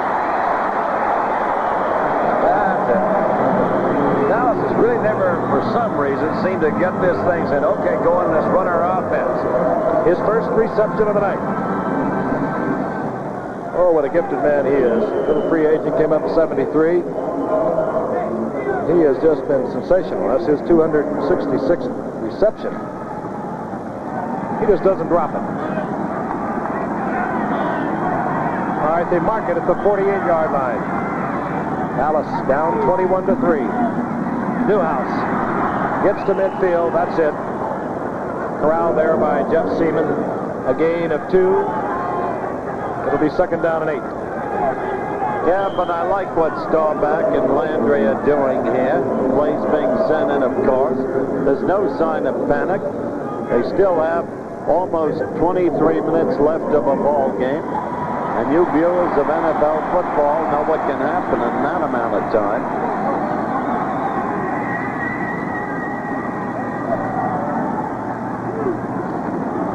Dorsett, inside handoff, big opening, and he breaks it down to the 35-yard line. 1st down, Dallas. Little trap block. Dorsett turned on the acceleration like really no one right now in this game has. Let's watch it again. There's the trap. 68. That's Herb Scott with a good block. Wasted really as Dorsett was gone. Had the referee not been there, Tom Hensley, he'd have picked up 5 more. He had to get rid of him first. Well, that was exactly the point I meant about not panicking. Staying with the ground game when they think it's right. 1st and 10, just short of the 35-yard line. Dallas driving. Inside to Robert Newhouse, and Newhouse 2, maybe 3 yards. It'll be 2nd down and 7. Jeff Seaman again on the stop with Phil Wise, number 29. Phil Wise, you don't hear that name often. I was in the Jets drafting room when they picked him. There was a big debate about him. Weeb Eubank was coaching at the time. A kid from Nebraska at Omaha. And I heard an impassioned plea made for his athletic abilities. The plea prevailed. That's how he came into the NFL. Good player. Drew Pearson goes right. Tony Hill to the left. 2nd down and 7.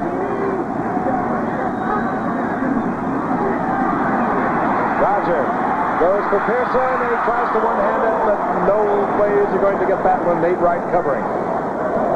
Staubach hit there by blitzing linebacker Matt Blair. Now, moving it on the ground, they go to the air, and they find themselves in a 3rd down and 7 situation. That's the old peanut man. Dandy, in your pregame interview with Roger emphasized, and I mention this point because the Minnesota secondary has frequently been downgraded, how their experience enables them to play the zone so well. That's true. 3rd down, 7.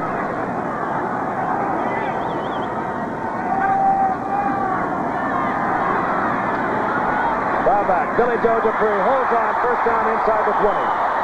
Staubach with all the time in the world, no pass rush. He just waited for Dupree to hook up with plenty of yardage for the first down and clear the linebackers, and he drilled it in there. Slow developing pattern. Dupree got downfield about 12, 14, 15 yards. There were some defensive linebackers and secondary men in the area. I think the key, Frank, is what you touched on. He had time to wait for him to uncover. And another key thing, you can't contain this Dallas team forever, no matter how great your defense is. Seconds ticking off the third quarter clock. 5:20, and the clock is moving. Screen to the flanker, Tony Hill, and he breaks the tackle. Oh, he missed the tackle. Tony Hill, inside the 1-yard line, broke the tackle at the 15 by Tom Hannon and did the rest on his own. And Dallas is a first and goal inside the 1. What a great effort. They had a blitz coming that time. The linebackers going to the inside. You take a look right there. Fred McNeil comes in, flips out in front. It's got Pat Donovan out there in front. That was a missed tackle, Frank. Give Hill credit, but he should have been tackled that time. They had him pretty well. Good angles, boxed in right there. You ought to have him. Hit him too high, split over the top. First and goal. Dallas, 3 points on the scoreboard. Threatening. An explosive team, and they get in the right gear. Flag is down. Newhouse is in the end zone. The official has dropped the flag, single touchdown, so it would appear to be going against Minnesota. Absolutely. Now that's the Dallas team we've all grown accustomed to. The penalty against Minnesota, as Frank said, declined, and Dallas gets its first touchdown on the board. 5:07 left in the third quarter, and it's a football game again. The next test, Minnesota. Will they be able to keep the football and move it against Dallas? And if they don't move it, they're going to be in trouble. Raphael Septiar for the conversion.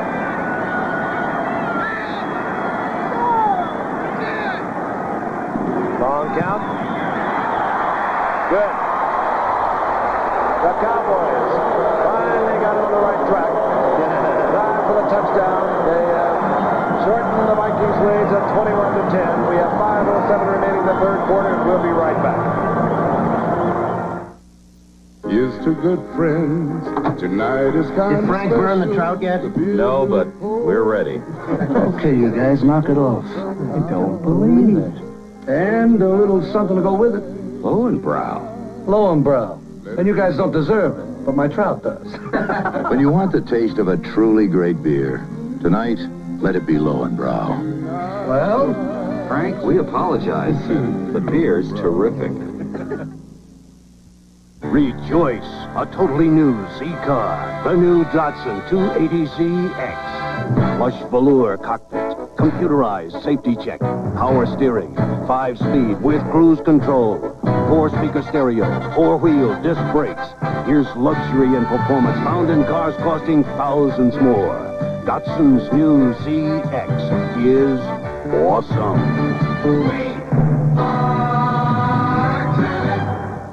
Los Angeles Rams battled the Atlanta Falcons Monday night on ABC.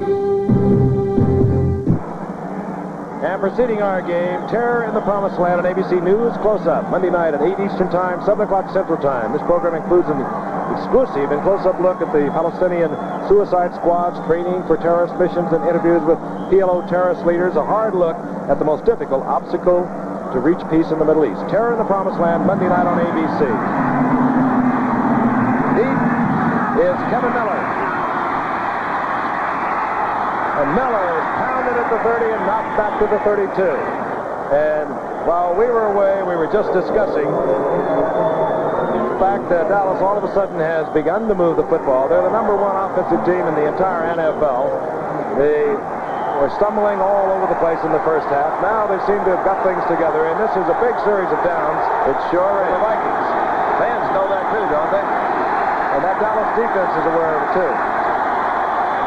They have totally disregarded the run. They're just after the man who wears number 10.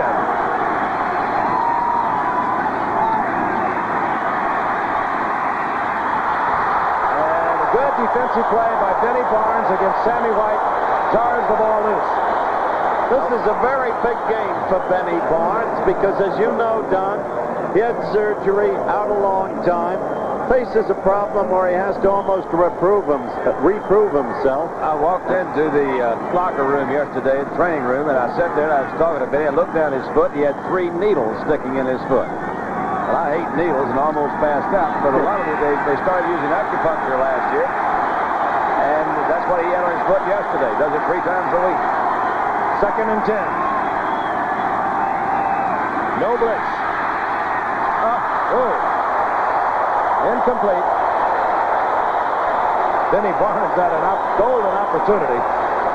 Pass was thrown so quickly, Frank, nobody had a look at it. Fran, I think, read that blitz coming up in the middle. He was just getting rid of it. Well, that shot Chet Forney just took of Fran Tarkenton was revealing. When you've been around as long as Fran, when you're as skilled as he is, you know situations. You sense them instinctively. He knows he has to hold his team together, not fall prey to the crowd, and somehow keep that ball. But this is a key 3rd down play. 3rd and 10, and nobody knows it better than the Dallas defense. Tarkenton dinks it to Foreman. He one-hands it short of the 1st down at the 39-yard line. Oh, boy. That was nice. They're less than a yard away from a 1st down. And they're going to punt. They're going to punt. Waters down. Charlie Waters is down on the field. The all-pro safety, strong safety for Dallas, is down at the 38-yard line. He'll be treated there. I would really kind of like to see that pass again, because once again it'll say he got the dadgum ball off. He was going to his left, just flipped around on the side. Foreman again. We'll take another quick look at it. You see Randy White. They're double teaming Randy. One of them got him from the back, but I guess that was not that clipping zone. Good catch by Foreman, by the way. And you saw the way that Charlie Waters was shaken up. He was hit by his own man. We'll be back in just a moment. Way back in 1911, the only place Harvey Firestone could take his tires to be really tested was Indianapolis, where a bunch of young fellows were starting to race cars. Well, Harvey took his tires to Indianapolis, and every summer he learned a little bit more about them. In fact, he learned so much that 48 Indianapolis winners rode on Firestone. Today, at Firestone's Proving Ground, Fort Stockton, Texas, there are no cheering crowds, but the object is the same. Learn more about tires. Firestone's 721 steel-belted radio is a result of that kind of learning. It took 5 million miles of testing to develop the 721. The tire Harvey Firestone would have been proud of. Because, you know, he always wanted Firestone products to be the best today and still better tomorrow.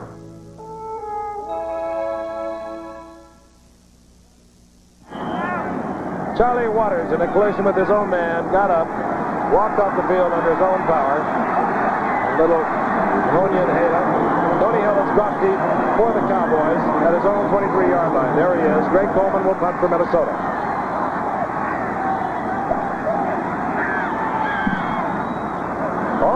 Coleman hit a beauty.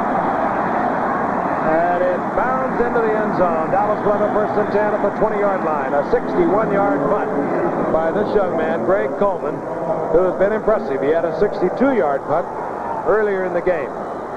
But meanwhile, Dallas did what it had to do, and you can see that the whole momentum of this game has swung.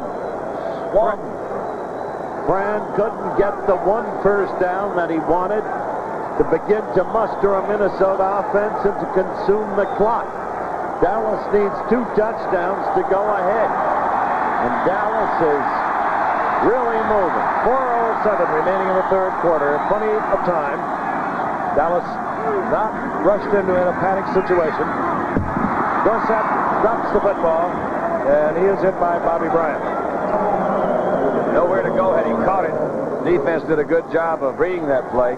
Not only that, an instant sooner, and Bryant could have intercepted and jaunted in for the score. Just jaunted in there and picked up 6.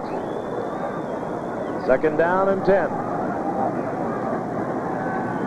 And again, Don, as you mentioned earlier, Dallas unable to do anything with the 1st down. They got themselves in trouble where they have to go for it.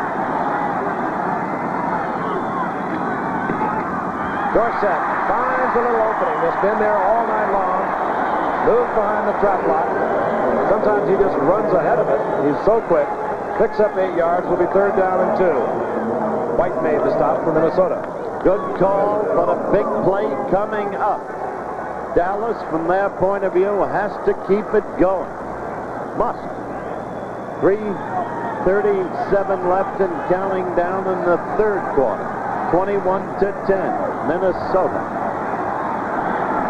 Short yardage offense.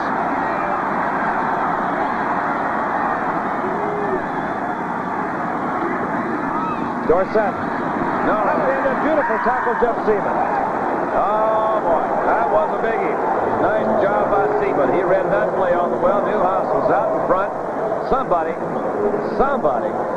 up in that line is supposed to cut him down. He got in there too clean. Well, they're not playing against statues, and we have emphasized all year long from the preseason when we had Minnesota twice that Minnesota's greatest defensive strength is lodged in those three still young linebackers, Seaman and Flair and McNeil, and they came through then. So the momentum swings. Kevin Miller, Danny White will punt for Dallas, and he dribbles another one high that Kevin Miller will have to call for and make a fair catch at the 27-yard line. And when you can kick the ball 46 yards and force your safety man to call for a fair catch, well, you are really booting the football. There are the standings coming into this game, the NFC Eastern Division. Dallas and Washington tied. So you can see that as of this moment, and this game remains far from over, there is joy at the moment in Washington and in New York and in Philadelphia. And for Minnesota, a refusal to knuckle under, despite early unexpected losses to New Orleans and to Tampa. Serious football going on here in Texas Stadium. 21-10, the Vikings over the Cowboys. On 1st and 10, Tarkenton throws one of his first long passes of the night. Intended for Sammy White.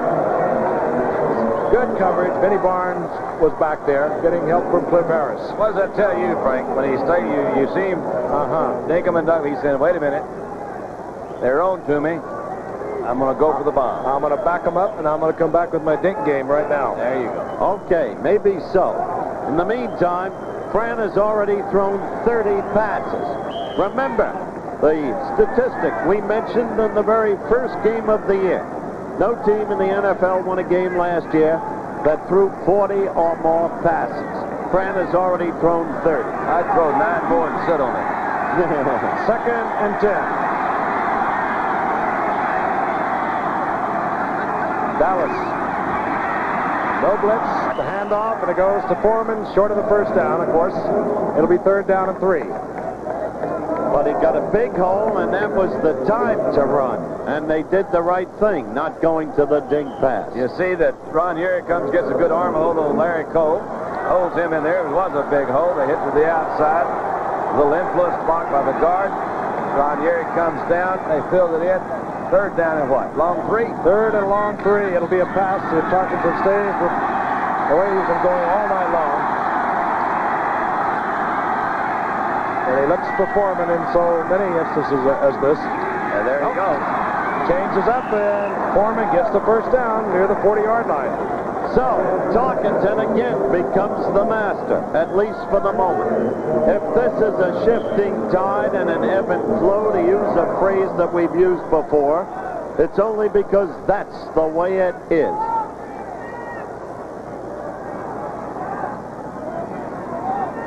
Inside 2 minutes of the 3rd quarter. A lot of credit to a very gutsy Minnesota team. Total lack of a running game coming in tonight, playing the Cowboys to a standstill both offensively and defensively. Chuck Foreman. And Foreman is pounded down by Randy White after a pickup of 7. Let's go back to Frank's pregame interview with Fran Tarkenton. We will pass and pass and pass, but we will also run some.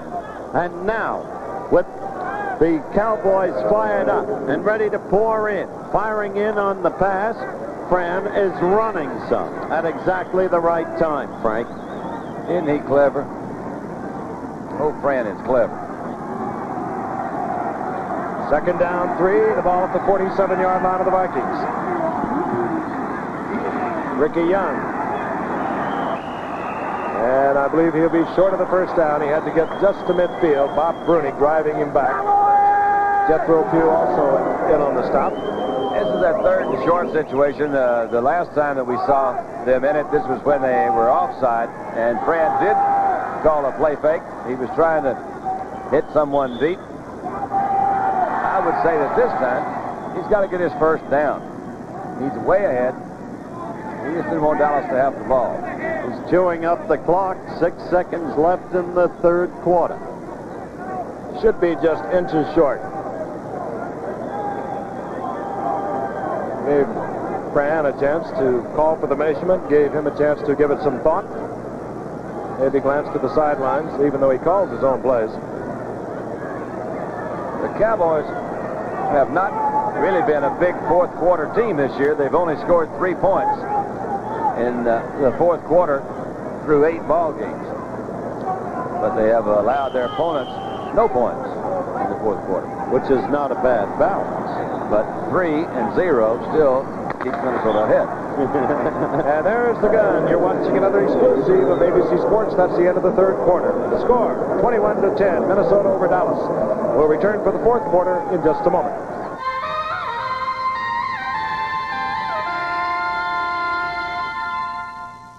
Saturday college football excitement. Colorado tackles Missouri. Arizona State battles Washington. Purdue takes on Iowa, plus other games. Check local listings for NCAA football. And on ABC's Wide World of Sports, Nadia Comaneci in the World Gymnastics Championship. Sports action Saturday.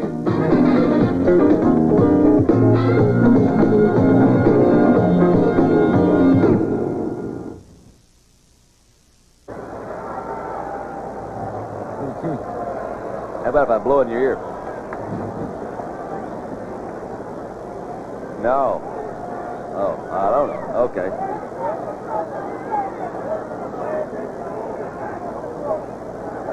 Welcome, ABC. Don Frankenhauer smiled, Tom. Let Roger do the thinking. Now, I wonder who wrote. Do you think that Roger's wife wrote that? Marianne would put that up there, would she?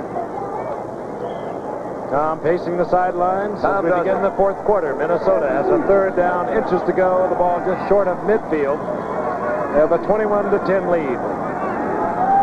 They got off to a quick start. 2 Cowboy errors, 14 points for the Vikings. Foreman. They'll mark it at midfield. He'll have a first down. He got it. You saw him go over the top, get pushed back, but going over the top, he got it. Headlines when marking the ball. As a matter of fact, inside, well, right at the 50-yard line. That's all they had to reach, though.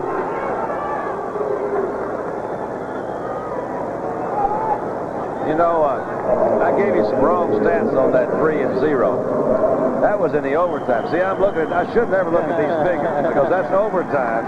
What they've really done, they've scored 36 points in the fourth quarter, and their opponents have scored 27. I say things like that just to see if anybody's paying attention. I understand. Yeah. Meantime, they still have the edge. Yeah.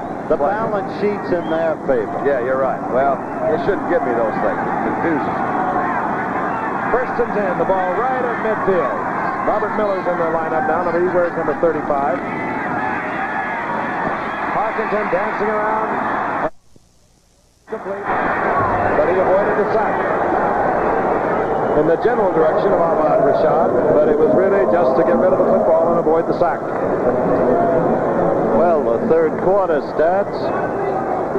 Minnesota still with a domination in first downs. Yards rushing almost even. Passing favoring Minnesota. Total yards. The key still the early turnovers. Number 17 in our programs. Number 1 in our hearts. Oh, and thank you. John Meredith is back home. Lovely taste down in this area. So anyways, yes, sir. Second down and 10.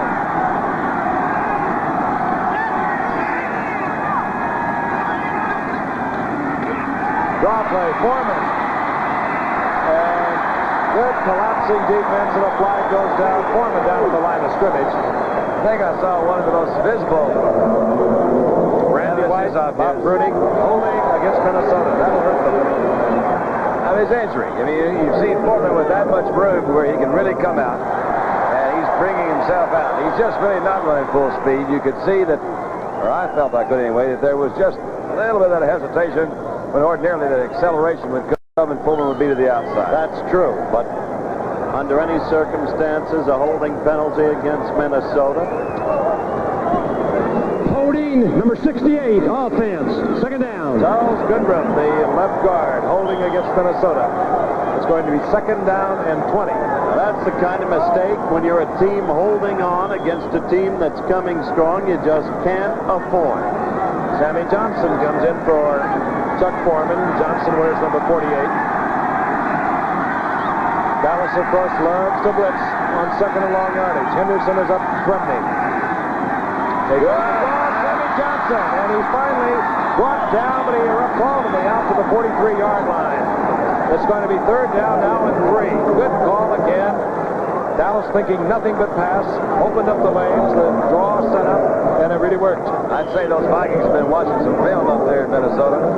I'll say this. They knew what was going to happen that time. He's been around 18 years. Watch this. Well, really, they're going inside Bethea, and that was just a kind of a little kiss-out block on the outside just to get him out there, but they collapsed the middle.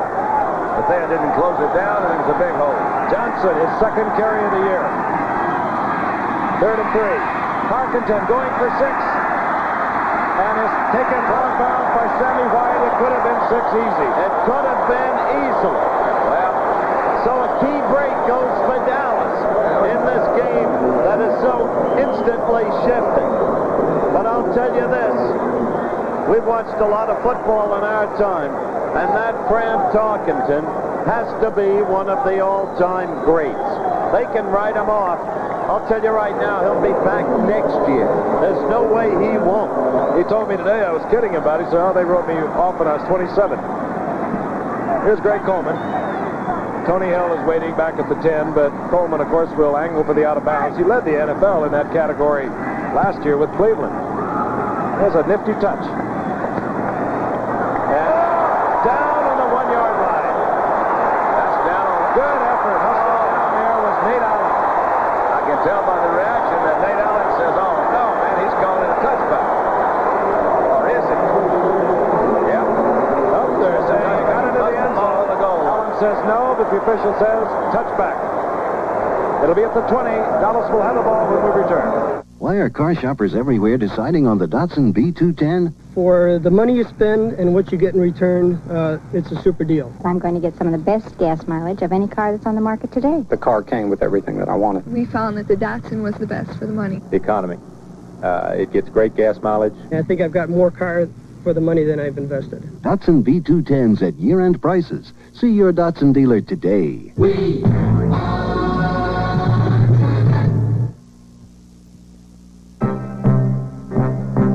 By noon, you bring down enough timber to put up a small town. You got one tool, a chainsaw, and it's your bread and butter.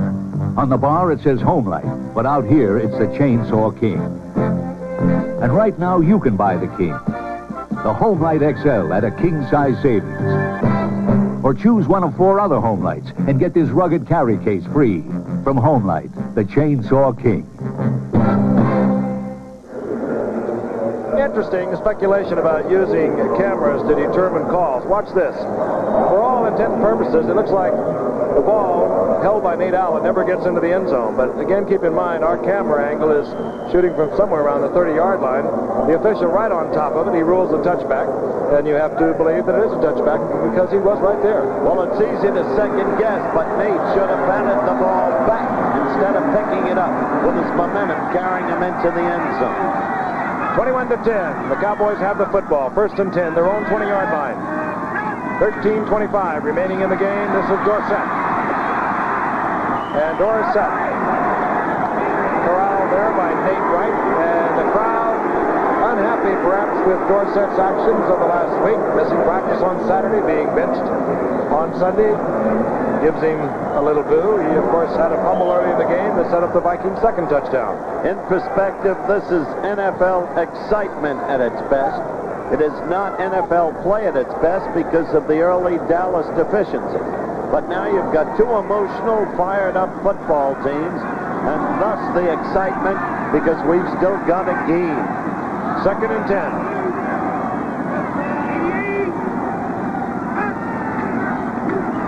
Staubach man a lot of time, but no receiver. They're all too deep. Newhouse. Boy, Newhouse is pounded by Matt Blair, number 59. Right at the line of scrimmage. It was a very tough pattern. He had everybody too deep. Didn't have a secondary pattern to come on to somewhere in the middle zones. If they got the deep man covered and you're back there trying to throw, and they've guessed right with you or just happen to make good defensive plays, puts you in a lot of pressure. With 12 minutes left, Dallas simply must get this first down from their point of view and get a drive started, because they still need 2 touchdowns. A touchdown and a field goal will not do it. Third down 10. Preston Pearson is in. He's in the slot. Roger on the 9-8 of 15 for 101 yards. Back. Drew Pearson at the 47-yard line. First down. And Dallas did it. Dallas did it because of the individual brilliance of Drew Pearson, which has been talked about so many times. I've got to also say, Staubach too. He had some pressure. Came open late. Came up in the inside. Laid it there perfectly. Pearson did make an excellent move to come into the inside and catch that ball. My gosh, third down at 10. Now watch Pearson again and watch what he does to Phil Wise. He's cutting across. Phil Wise played him cautiously. They were in a zone. They were trying to give him those deep areas on the outside. He came in the middle, caught him where it's tough. 11 minutes remaining in the game. Dallas trailing 21-10. Staubach to the air. Tony Hill, incomplete. Clearly, Tony Hill was out of bounds. The crowd is booing, but that's emotion, that's partisanship. Clearly, he was out of bounds when he received the pass. A perfectly proper call. Watch it again. Good throw again. Rogers hit 2 in a row. That one was drilled in there. Tony was a little bit too close to the sideline. The way that's receiver's responsibility to know where he is. He's inbound with 1 foot. He just got a little bit too close to the outside. Remember, both feet must be inbounds in the professional ranks. Second and 10.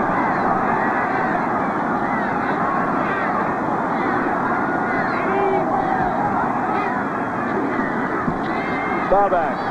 Tony Hill. Hill dropped, but not until he reaches the 47-yard line of the Vikings. It is a gain of 7. Phil Wise, knowing Hill's ability to run with the football, because the action first begins as you look at the scoreboard clock when Tony receives the ball, played him wisely then. Laid about 2 yards off him, moved in for the tackle. Mark Mullaney comes in for the first time that we have seen him tonight, number 77. He was hospitalized over the weekend, 77 for the Minnesota Vikings with a viral infection. He's a good pass rusher. Third down, a long 3. Seconds ticking away for the Cowboys. And Drew Pearson was there. Roger misses, but he was under pressure. Not that much. That was too high. It wasn't thrown that well. I would try to get the ball to Dorsett. I don't care if they're booing him or what he is. He's the game breaker back there. Pearson is the other one. He's throwing to Pearson. Overthrew him that time. Tony Hill is also a good one, but I'd try to get the ball somehow to Tony Dorsett. Well, they've got 4 yards to go now, and the crowd screams for them to go for it. Well, they have a quarterback back there punting, Danny White. He is thrown from this formation in the past. I don't but think there's plenty of time. Odds don't fit. They'll kick. Have to. Kevin Miller, and Miller is down at the 14-yard line. As he has done so often, Benny Barnes hustling down to make the stop. We'll be back in a moment. I'm not gambling with my safety this winter. I just put a CB from Radio Shack in my car. At only $89, I save $60. Now, wherever I drive in any kind of weather, I feel safe. This switch is my instant shortcut to Emergency Channel 9. One of 11 front panel features. Sale price realistic CB. I wouldn't drive without it. Now just $89. Only at Radio Shack, a candy company. Here's to good friends. Here he comes. Tonight is kind of special. Hey, we almost gave up and sent out for pizza. Sorry. All I could get were lobsters and Lowenbrow. All I could get were lobsters and Lowenbrow. Well, it's the last party of the summer. I figured I'd shoot the word. When you want the taste of a truly great beer, Tonight, let it be Lowenbrow. Well, like the song says, here's to good friends.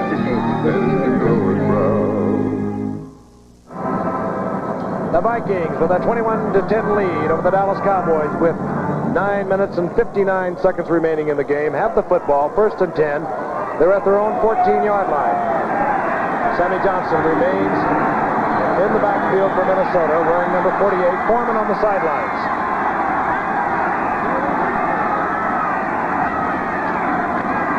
Sammy Johnson. Randy White attacks. I'll tell you, give Sammy Johnson credit on that play because he forced the scant yardage that he got. White was in on him like a tiger. White gets a couple of yards. It'll be 2nd down and 8. You don't hear Tom brag on anybody too often. And when he does, he usually cuts it kind of close. But that's Randy White is the guy that he says is just outstanding. Dorsett is over on the sideline. He doesn't play defense.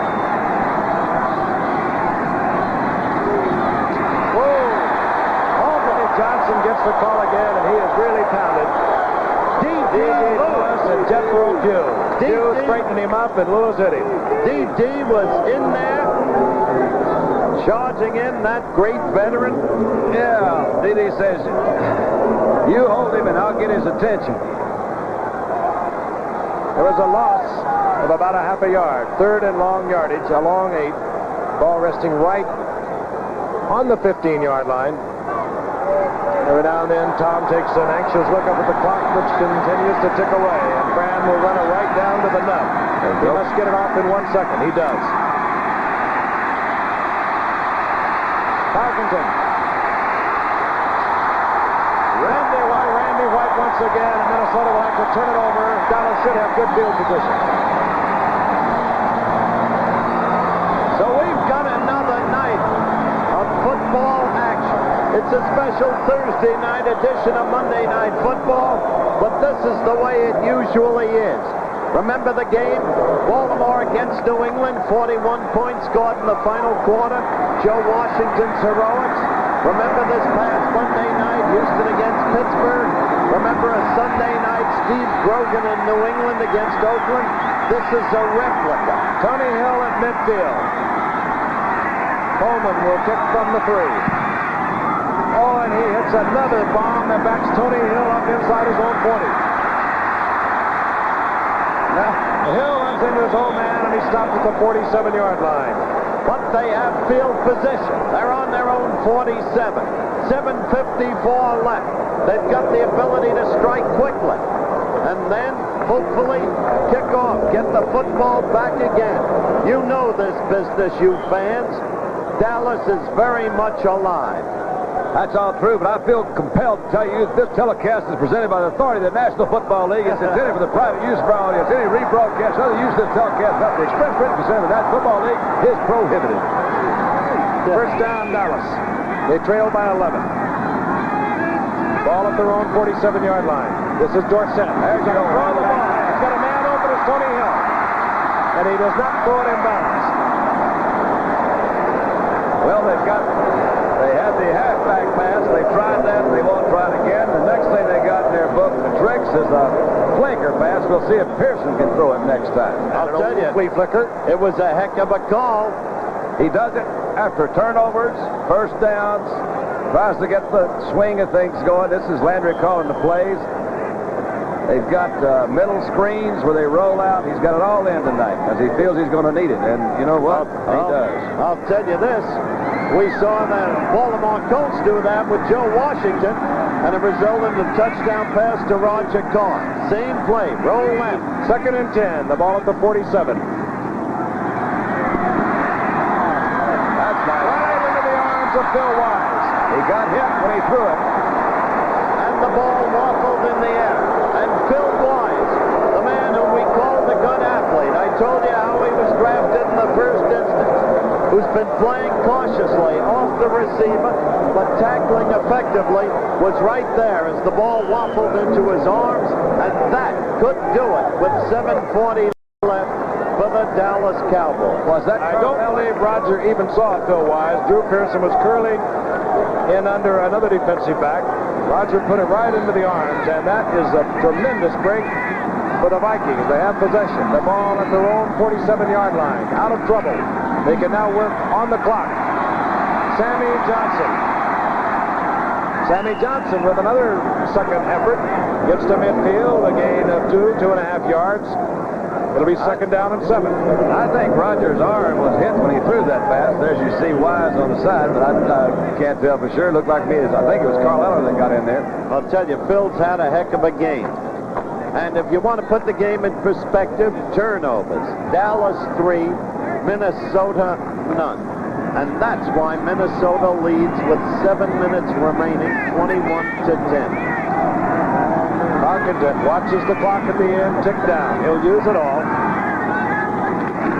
In total command, this 18-year veteran hands off to Sammy Johnson. Gets maybe a yard. It'll be third down. Call it a long 7. Trying desperately to use the clock. They have not used men in motion as we anticipated in the second half. But Fran knows what he's doing. And he wants to play it secure. Keep control of that football for whatever seconds he can. He knows that there are 6 minutes and 25 seconds left. He's got a clock in his head. Third down. Fran doesn't like it. Tucker was lined up on the wrong side. I understand why he didn't like it. Ricky Young gets the block by Tucker and gets the first down. What a big play that was, and what a call. Dallas looking for the pass. You know, you understand why Tarkenton realized that Tucker was in the wrong spot. He's sweeping to the weak side. He had the key block. He had the key block and was on the wrong side of the field. One of the great things about Fran is that friendship goes by the board. Speaking professionally, that is. And Bob Tucker was one of his best friends, and Fran was influential in seeing that Minnesota got him from the Giants. He'll forget friendship, and he'll say to Tucker, "You blew it, buddy. Get out of my way," if need be. You better be careful if he says it often, though. Tucker's got a bit of a temper, too. On 1st and 10, Ricky Young gets the call, and the Vikings, sensing that they have pretty much wrapped this game up. They're able to move the ball and work on that clock. We're inside 6 minutes and moving to 5. Ricky Young gets a couple. It'll be second down and 8. Now they're inside of 5 minutes and moving to 4. It's my turn when they get inside of 4 and moving to 3, okay? Okay. Bud Grant, we've talked about Tom Landry, but how about Bud Grant? In his 11th year, he's been in the playoffs 9 of those 11 years. Taken his team to the Super Bowl 4 times. Hasn't won the Super Bowl, but he got there, and a lot of people haven't. Ricky Young, met at the line of scrimmage. Ekes out a yard. It'll be third down and 6. Just don't want to do anything stupid. You don't want any fumbles. You don't want any interceptions. It's not even that important. You know, I mean, this is a third down and a 5. Just don't turn it over to anything crazy. Go ahead and let it run. You got 2 more shots at the first down right here. And that graphic you just saw, offensive plays, 65 to 46, is still another revealing part of the story of Minnesota's domination of this game. Inside of 4, moving to 3. I'm sorry, Frank. Ricky Young. And Young pounded down Jethro Pugh, moving across. Young goes down at the 35-yard line, short of the first down, and well, we'll see if Dan Meyer comes out or Coleman, the punting unit or the field goal unit.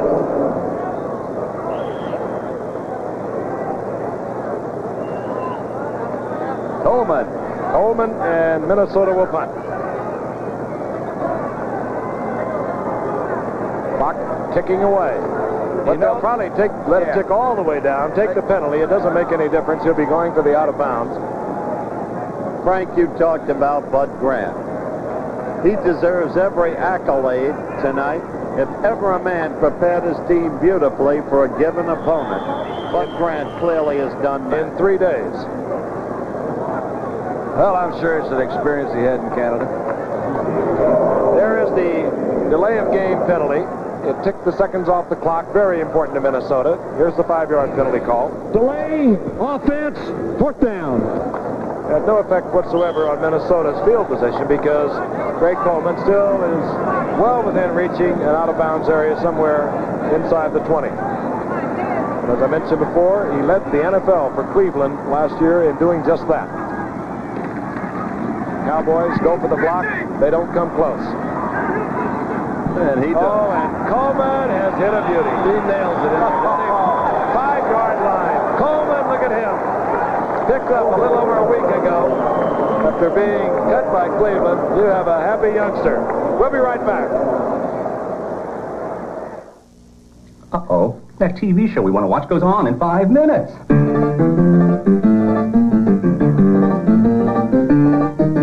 America, stop rushing your life away just to catch a TV show.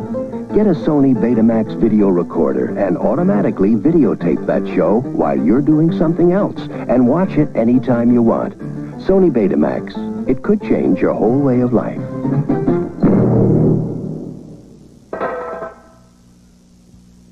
Hallelujah. A totally new C-car. The new Datsun 280ZX. Our road-hugging, hard-pounding, hood-soaring, deck-sloping, fuel-injected masterpiece. Our new ZX is awesome. We are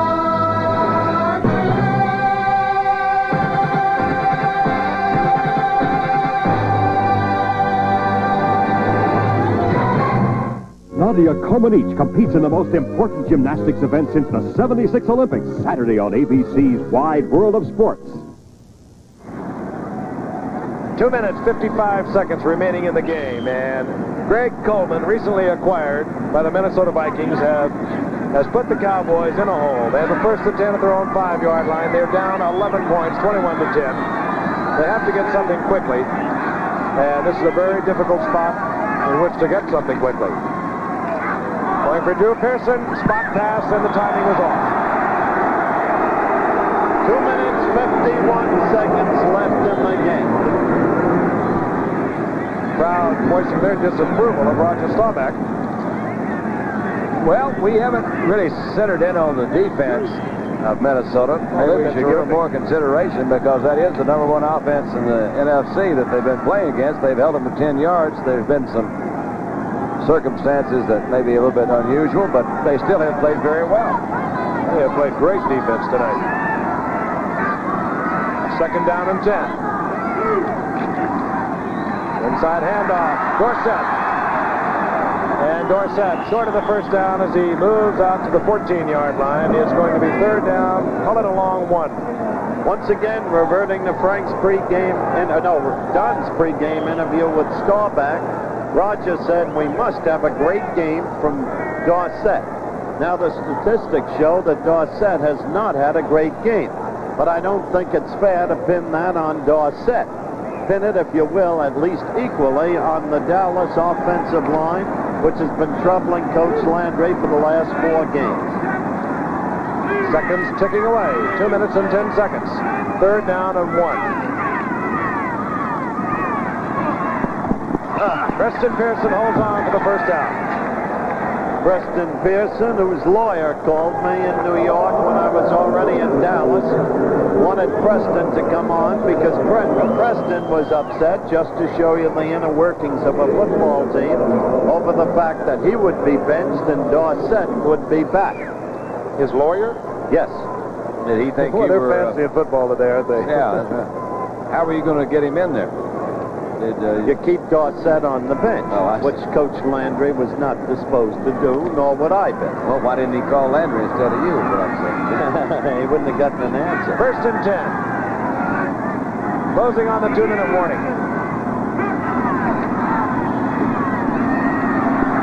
Staubach going for Tony Hill, and he is in trouble and can't find him. Down he goes. Mark Mullaney all over Staubach, and that is the 2-minute warnings. Both benches will be notified. They don't need to be notified, particularly Dallas. They are in trouble. We'll be right back. Stanley presents the Cube, a simple solution to a lot of storage problems.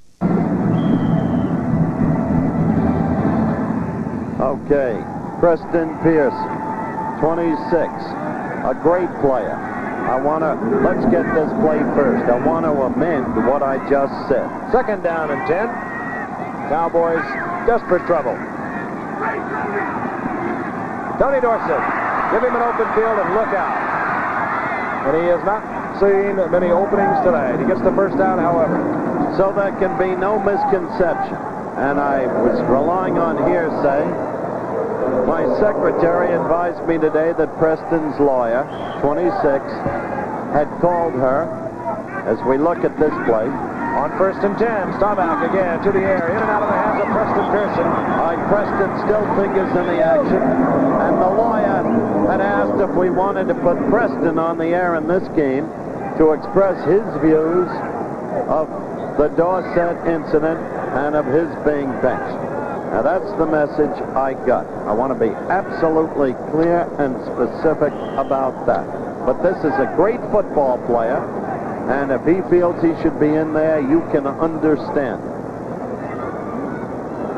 Second and 10. The ball at the 29. 1:30 now on the clock.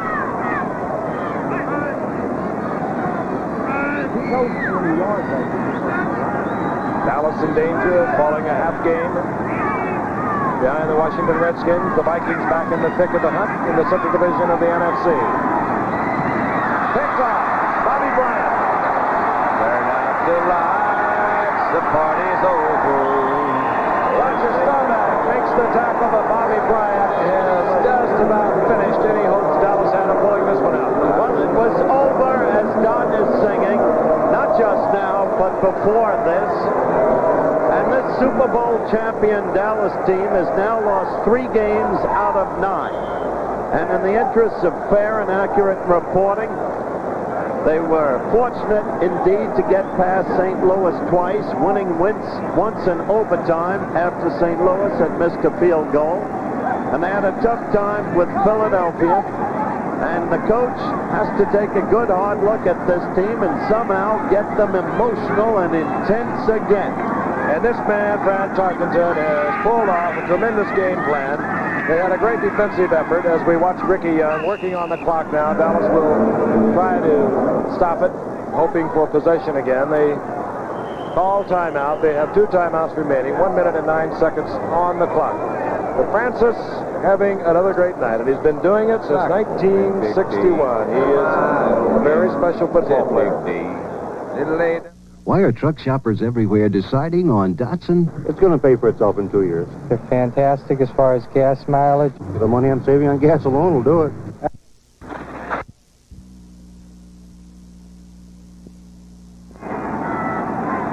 Minnesota out of the huddle, second down and 8. They care nothing about the score. They are working on the clock. Chuck Foreman back in the game, gets to the line of scrimmage, very carefully holds on to the football because the second Cowboy to attack is going to be after the ball. They call timeout, stopping the clock once again. There's Bobby Bryant that sealed the fate of Dallas, at least for tonight.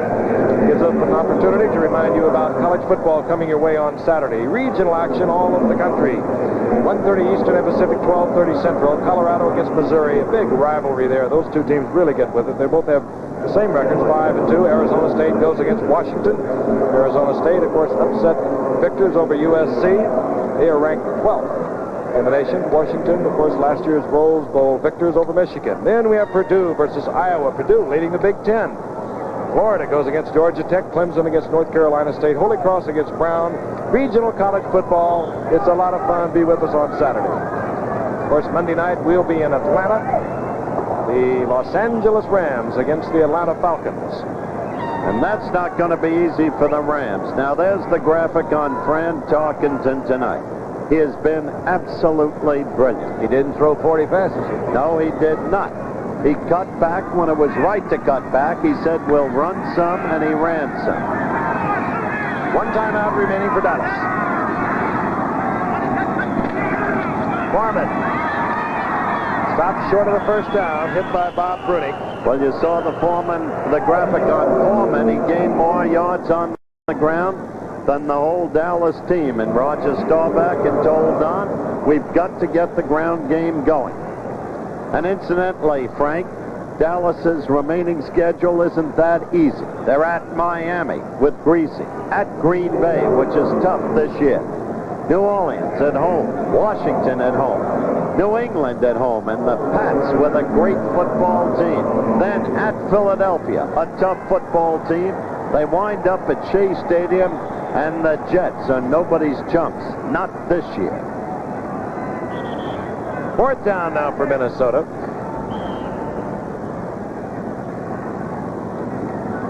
Minnesota, of course, next week will be at home against Detroit. They also play Chicago, San Diego, Green Bay, Philadelphia, Detroit, and Oakland. So their row is not too smooth either. No field goal attempt. That could be blocked. Taken in for a touchdown. 55 seconds on the clock, and Chuck Foreman gets the call.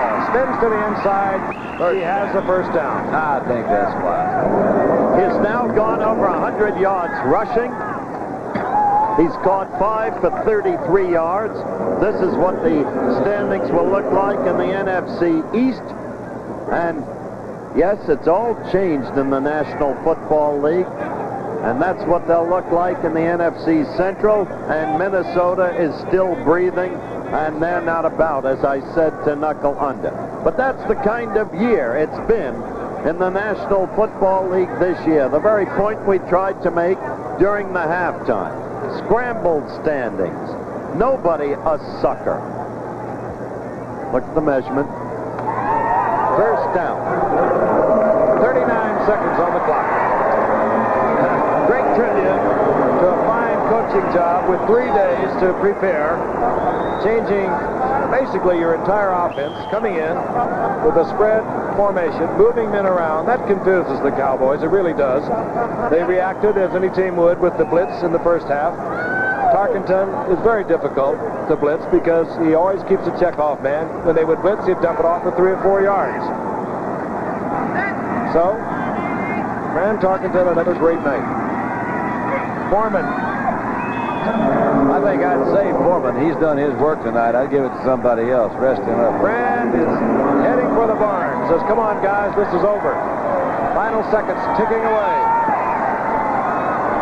And Dallas goes down to defeat 21-10, and a superbly played game and called by this man, Fran Tarkenton.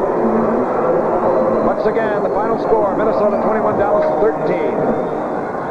Brother Dallas 10. Be sure to join us this Monday for ABC's NFL Monday Night Football at 9 Eastern Time. The Los Angeles Rams against the Atlanta Falcons. Saturday, be with us for an exciting afternoon of sports coverage, beginning with NCAA college football at 1:30 Eastern Pacific, 12:30 Central Time, featuring regional coverage of 6 top games. Then ABC's Wide World of Sports at 5 Eastern and Pacific, 4 Central Time, featuring the World Gymnastics Championships via satellite from Strasbourg, France. Travel arrangements made through and a promotional fee paid by United Airlines. United built the largest airline in the free world around you. This has been a presentation of ABC Sports, recognized around the world as the leader in sports television.